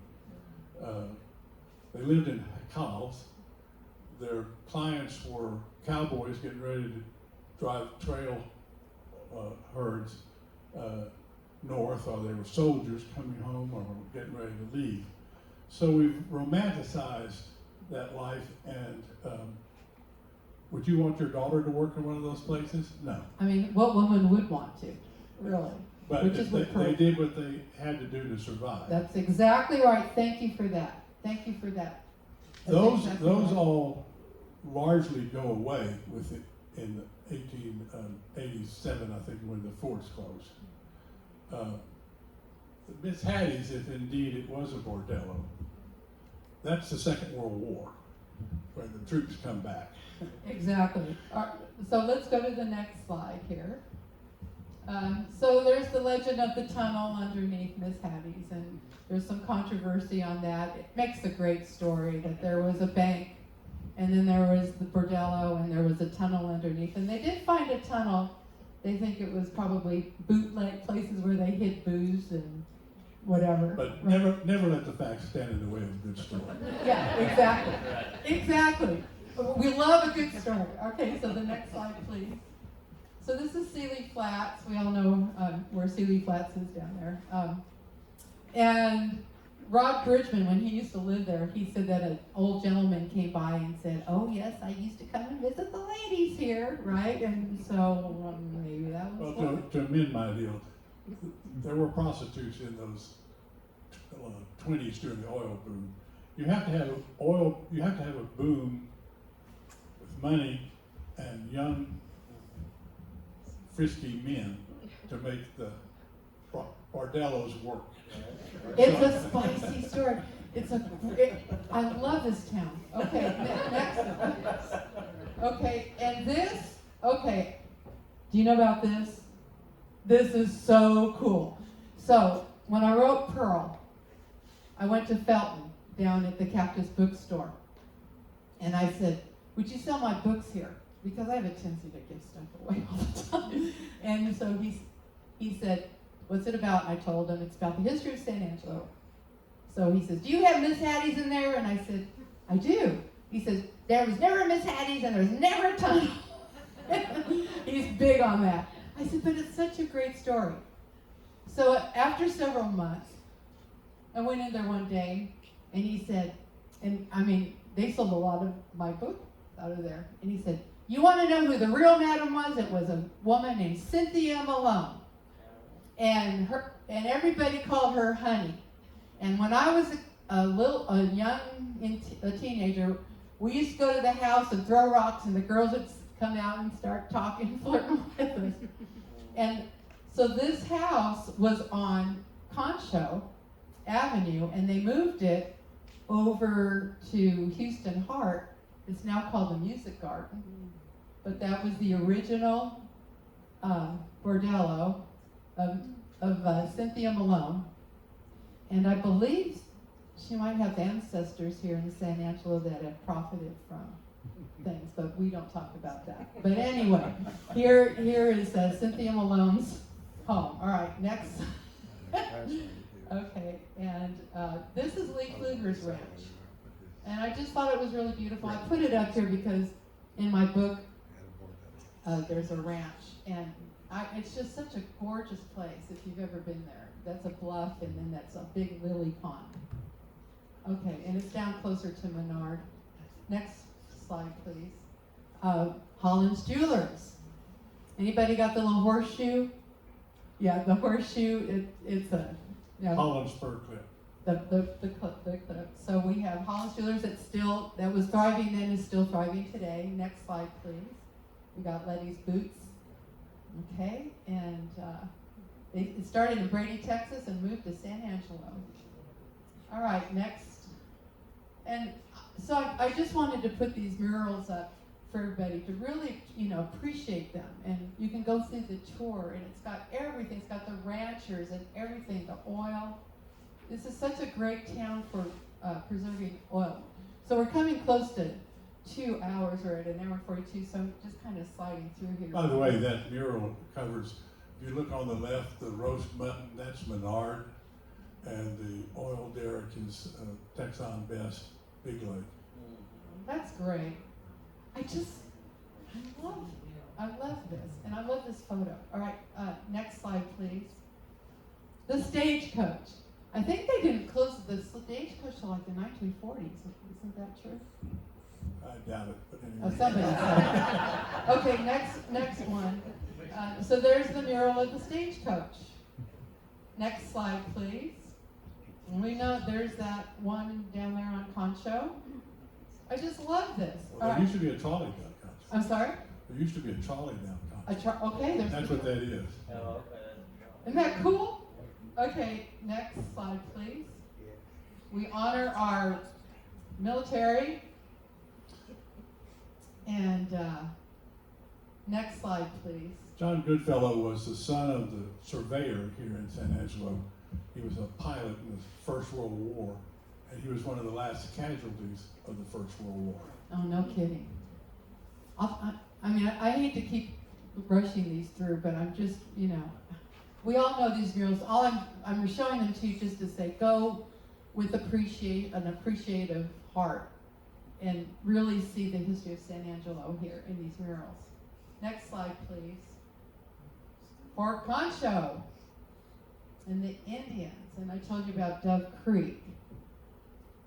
Next slide, Well, please. if you look over to the Oh, I'm right, sorry. I'm sorry. slightly, I should do that. Go ahead. Sure. I'm sorry. you'll, I think that it mentions Mathis, with Mathis Field, San Angelo Airport today. There were two brothers, and I can't remember their names right off the top of my head, but the first brother, Mathis, was a bombardier in Europe, and he was laying the bombs in. He got hit by shrapnel. As he bled to death, he dropped the bombs on the target. So is that the mural before? Can you do the mural before this Around one? the edge. Yeah. Okay. So this would be that then. Northern bomb site. The bomb site, and there's our Well, train. that was station. at Goodfellow. Then they built the second air base. It was Mathis Field that survives today as our city. Anyway, his brother took his place in the same airplane and also died in that airplane. So the airport and the air base are named after, appropriate, this close to Memorial Day, are named after true American heroes. Wow. Going back to the girls, when they shut down the prostitution here, I think the Texas Rangers did that. You know where the Naylor Hotel is across from the Cactus Bookstore, that big hotel there? It's slightly abandoned. Most of the time it's called the townhouse. The townhouse. So what happened was the girls, they weren't doing that anymore. So what they would do is they became models for photographers. So you could bring your camera and take a girl into a room at the hotel and take pictures of her. Okay, so it shifted a little bit. The industry kind of shifted there. But when I heard They're that still story, selling sex, let's admit it. something like that. Photographs. We're into photographs.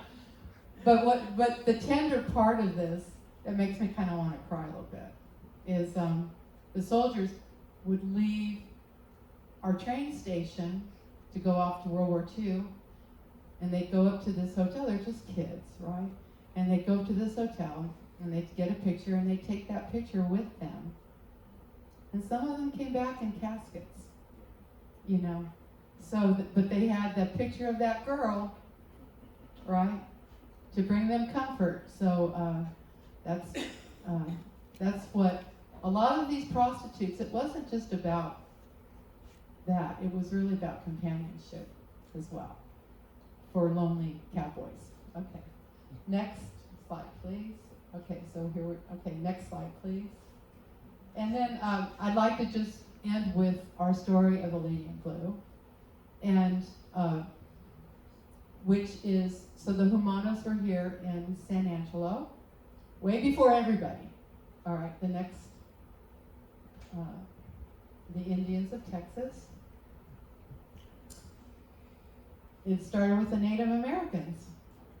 Okay, so I heard the story at Paint Rock, Texas, of the Lady in Blue, and I had been raised Catholic, and I'd never heard this story, and it blew me away. So I wrote a whole ballet about this thing.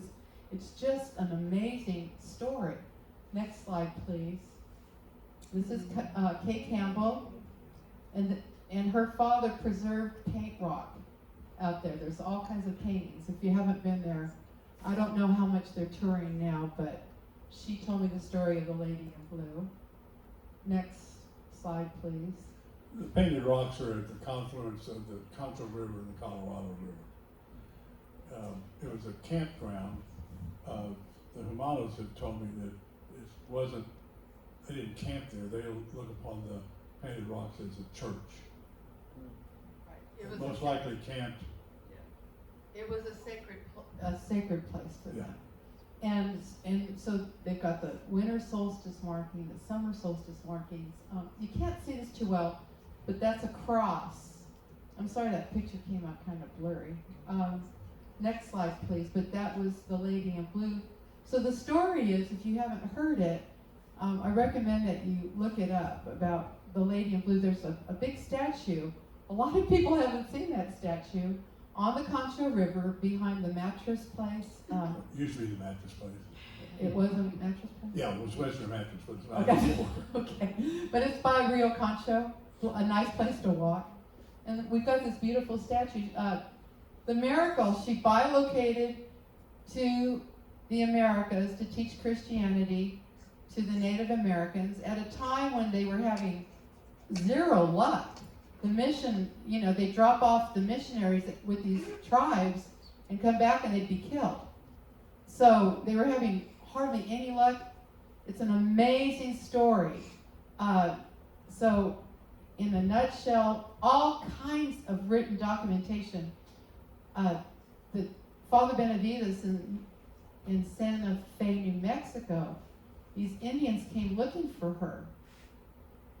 And he had just gotten a letter from Mexico City from Spain saying, there's a woman here, there's a nun here that's in her confession, she's talking about coming to America, to these Native Americans, right?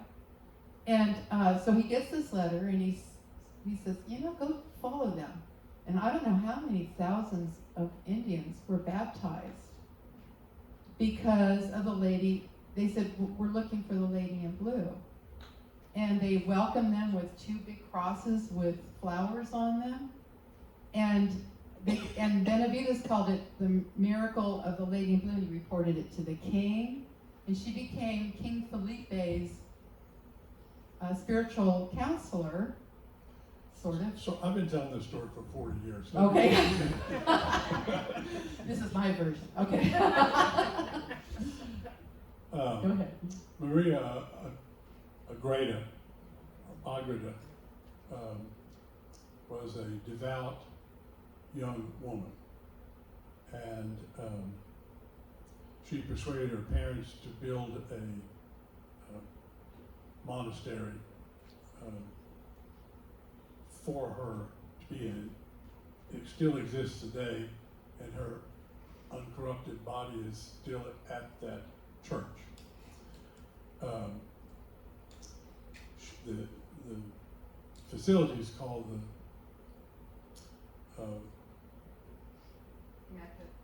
it's something before Immaculate Conception. The key point is Immaculate Conception, which was a very hot topic in the 1600s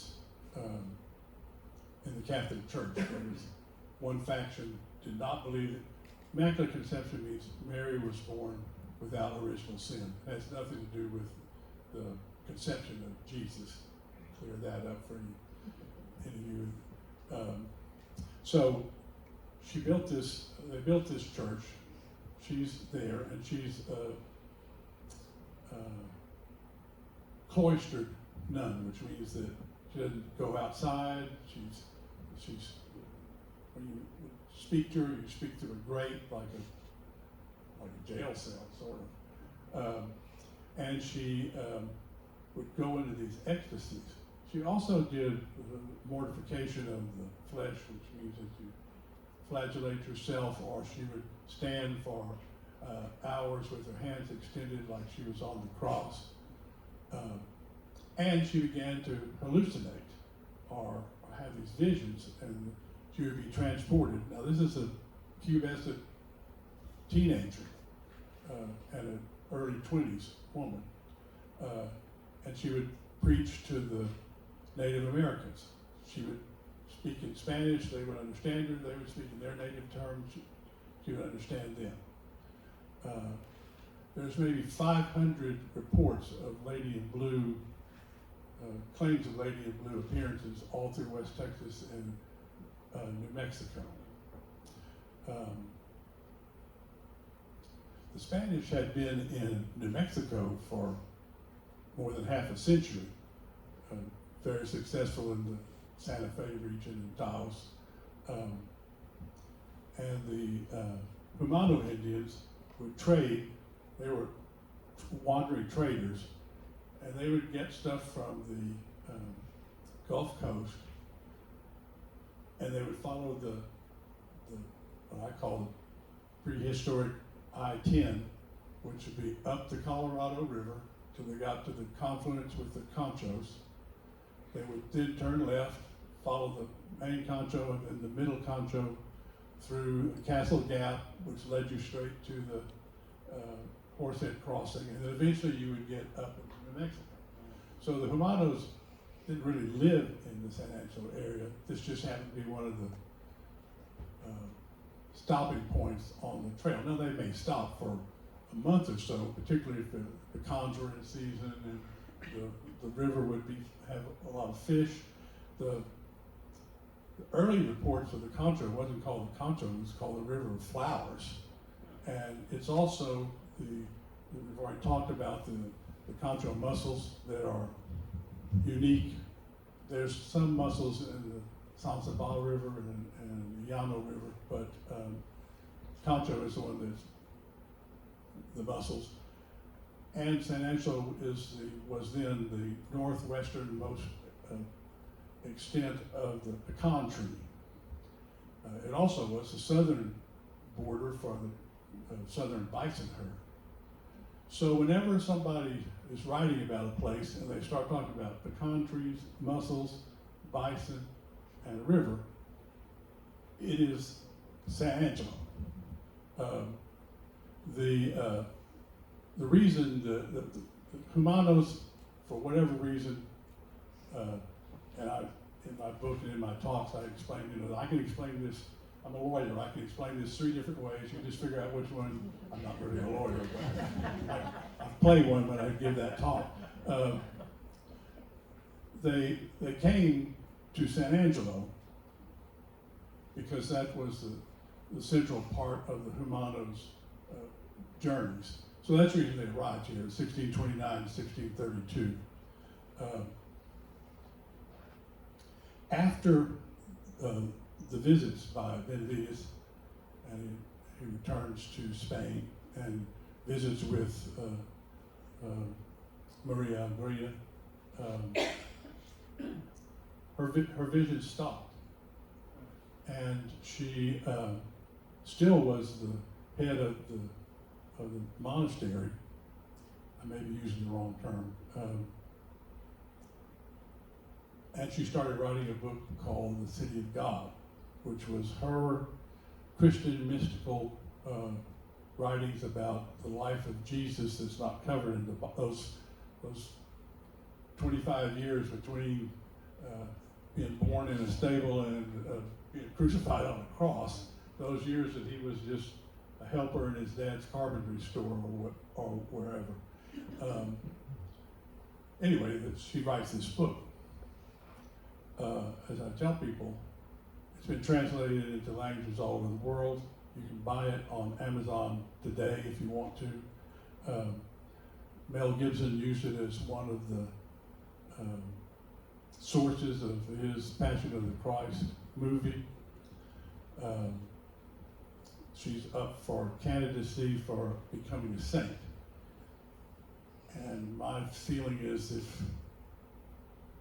if your book is still in print 400 years later and is a source of one of the highest grossing movies of all time, and the Catholic Church has put you up for sainthood, I'd mark that down as a successful life. Anyway, it's a fascinating story, and there is a part of it is stowed down on the Concho River, on the across from Agamires, underneath the bridge. It's on the trail there, and it's two magnificent statues, bronze statues that are down there. If you haven't seen it, go see it. We're still developed. That was one of the projects that I was involved with Tilly Chandler. And it tells the story of the Lady in Blue and the Humanos. So mostly it tells the story of the Humanos, because those are the people that were here, still around, as a matter of fact. Anyway. Yes. So I got a lot of my information from Gus on that story. I just think it's a fantastic story. Next slide, please. So I love this picture. My daughter took this picture. That's not really Maria. I put that in there. But she was born before color photography. exactly. But those were Millie and Willie that were out there on paint rock, and I like this picture because it's got an orb over that one buffalo. So any of you that are woo-woo like myself, look at there. There's an orb. Okay. Next slide, please. So my friend Faulkner, who was just here, we did a recital in Agreda. He took this picture. He had to get up over the casket. But you can see she's incorrupted as well. Next slide. And this is her coffin. She's incorrupted. And there's Santa Rita. And don't you think that's interesting that this town, we were talking about coincidences, have two saints, or Maria, in my opinion, she's a saint, okay. Whether the church says so or not, she's a saint in my book. But look at that. We've got two saints that are incorrupt. I think there's, 5? And they're both associated with the history of San Angelo. Isn't that crazy? So the next slide, I did a ballet over here at Murphy Hall, and these are pictures from the ballet. I had to tell the story. Next slide. And then we also did it down in Houston. We did a production in Houston as well, using the same music that I wrote for that. Next slide.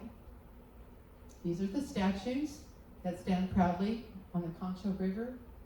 There's the Humana, and that's a whole, I'll tell you what, everything that we've talked about today, so many things could be a talk in itself, right, Linda? So many things you could talk, I tried to just do an overall of San Angelo history because it's so fascinating to me. But Vic Payne, the detail on these statues, you've got to go see. And I am responsible for that little girl. Tilly was just going to put a picture of Maria, and I said, Tilly, you've got to have the little Indian girl in there because they were the most precious part of the tribe. And so in Native American, it's the young girls. All right, next slide, please. Murphy Hall, and which is associated with the Bay Theater. Thank you again for letting us do this today. I love this. We don't call it Murphy Hall, we call it The Murphy. The Murphy, okay. And the next slide, please, which is, remember this picture before? And now it's The Murphy? All right. Oh, no, that's City Hall. Oh, that's City Hall. The Murphy is the auditorium behind it. Okay, I got mixed up. Okay. But there you got the 1920 cars. Next slide, please. Okay, so this is our last slide, and this is the legend of the Blue Bonnet, that everywhere that the Lady in Blue walked, and her cape touched, Blue Bonnet flowers grew everywhere she did, and those are the Blue Bonnet state flower in Texas. Isn't that a cool story? So I think that's the last slide, right? Is the lady in blue. So rich in history, we love San Angelo. Do you want to mention in closing some of the reasons that, some of the ways like MD Anderson? Yeah. Yeah, I'll just give you a little bit of perspective here. I mean, it's kind of it's not a secret, but it's a lot of people don't know. I'll tell you, I lived in Midland for 20 years before, and I'd been on a lot of university leases, but didn't really realize, what that meant exactly. I went to work for University Lands in 1999, and sort of once you get in the four walls, you begin to realize all the different things. But just to frame it a little bit, from the Santa Rita well came in at 75 to 100 barrels a day.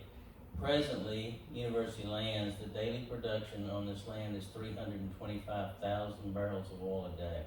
Okay, these revenues are all go into a permanent university fund. It's an endowment that's set up for the benefit of the University of Texas and Texas A&M.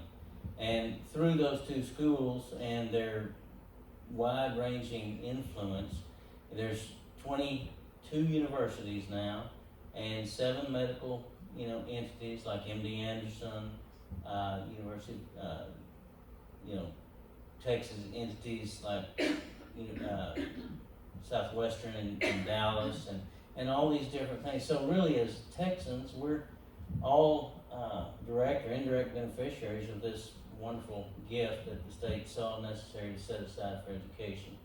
So it's just it's a wonderful place to work and kind of a hidden gem. Even in Midland, you can ask people, I think I've heard of University of Land. I don't really know what that means. One thing I'll step back and say is that the University of Land's office, when they discovered oil at Texon, one of the first things that was considered, we've got to get somebody out there to make sure that we're getting the correct reports. And so they set up a little field office in Texon, put a couple of geologists out there to do gauging. That's what they call them, gaugers. And so they would gauge this, and they'd write a letter. They called it the weekly letter. They would mail that to Austin every week. Here's the amount of production, amount of sales, things like that. When I came to work in '99, they were still doing this weekly letter, okay? But it was electronic by then, and we've kind of continued that deal. But I will tell you that the University Lands office, the first office, moved from Texon to San Angelo.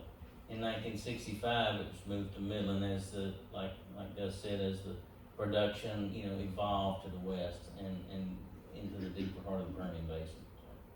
So, Isn't that great? Also, I think, correct me, I believe that the University of Lands makes the University of Texas the second largest endowment of any university in the United States. Yeah, that's correct. I mean, there's no, Harvard has, a larger endowment, but it's philanthropic gifts that have set that up.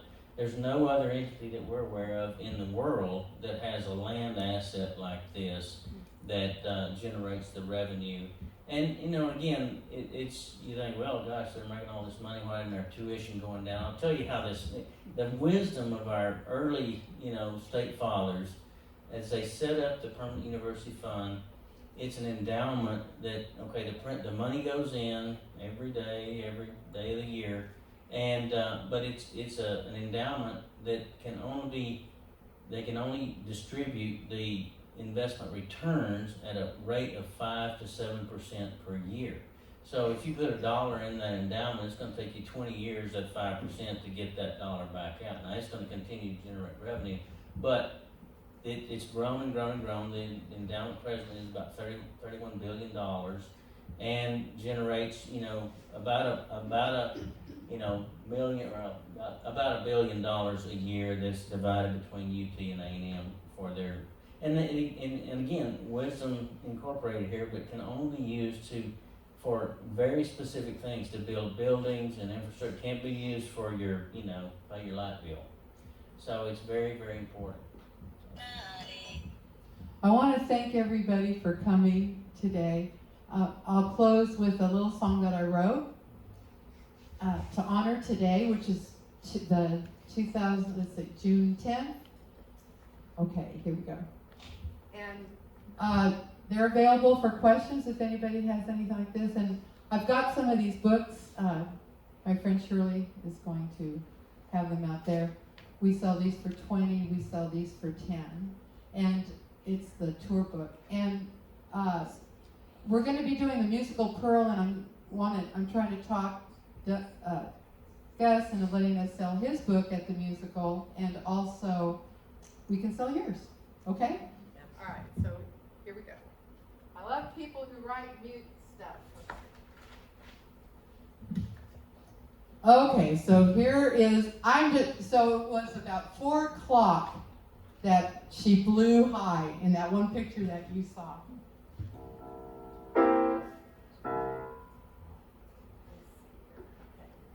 A 60-foot there with great big X's was blowing black oil in Big Lake, Texas. 1,000 people came to see the show. It was June 10th, 1923. The Santa Rita well was a fight to see. So they loaded the train down in San Angelo. The whistle was blowing and the oil was flowing. The Orient train was going down the track. You could see the smoke blowing from the stack. It went chugga chugga choo choo, chugga chugga choo choo. And they boarded the train down in San Angelo. For a year and a half it was drilling, drilling. The land started shaking and it sure was thrilling. 1,000 came to see the show. They make the big line sail and the oil blew high. You can see it from the train going up in the sky. They boarded that train down in San Angelo. The whistle was blowing and the oil was flowing. The Orient train was going down the track. See the train going from the stack. It went chugga chugga woo woo, chugga chugga choo choo choo. Yeah, they boarded that train down in San Angelo. It started a boom down in San Angelo.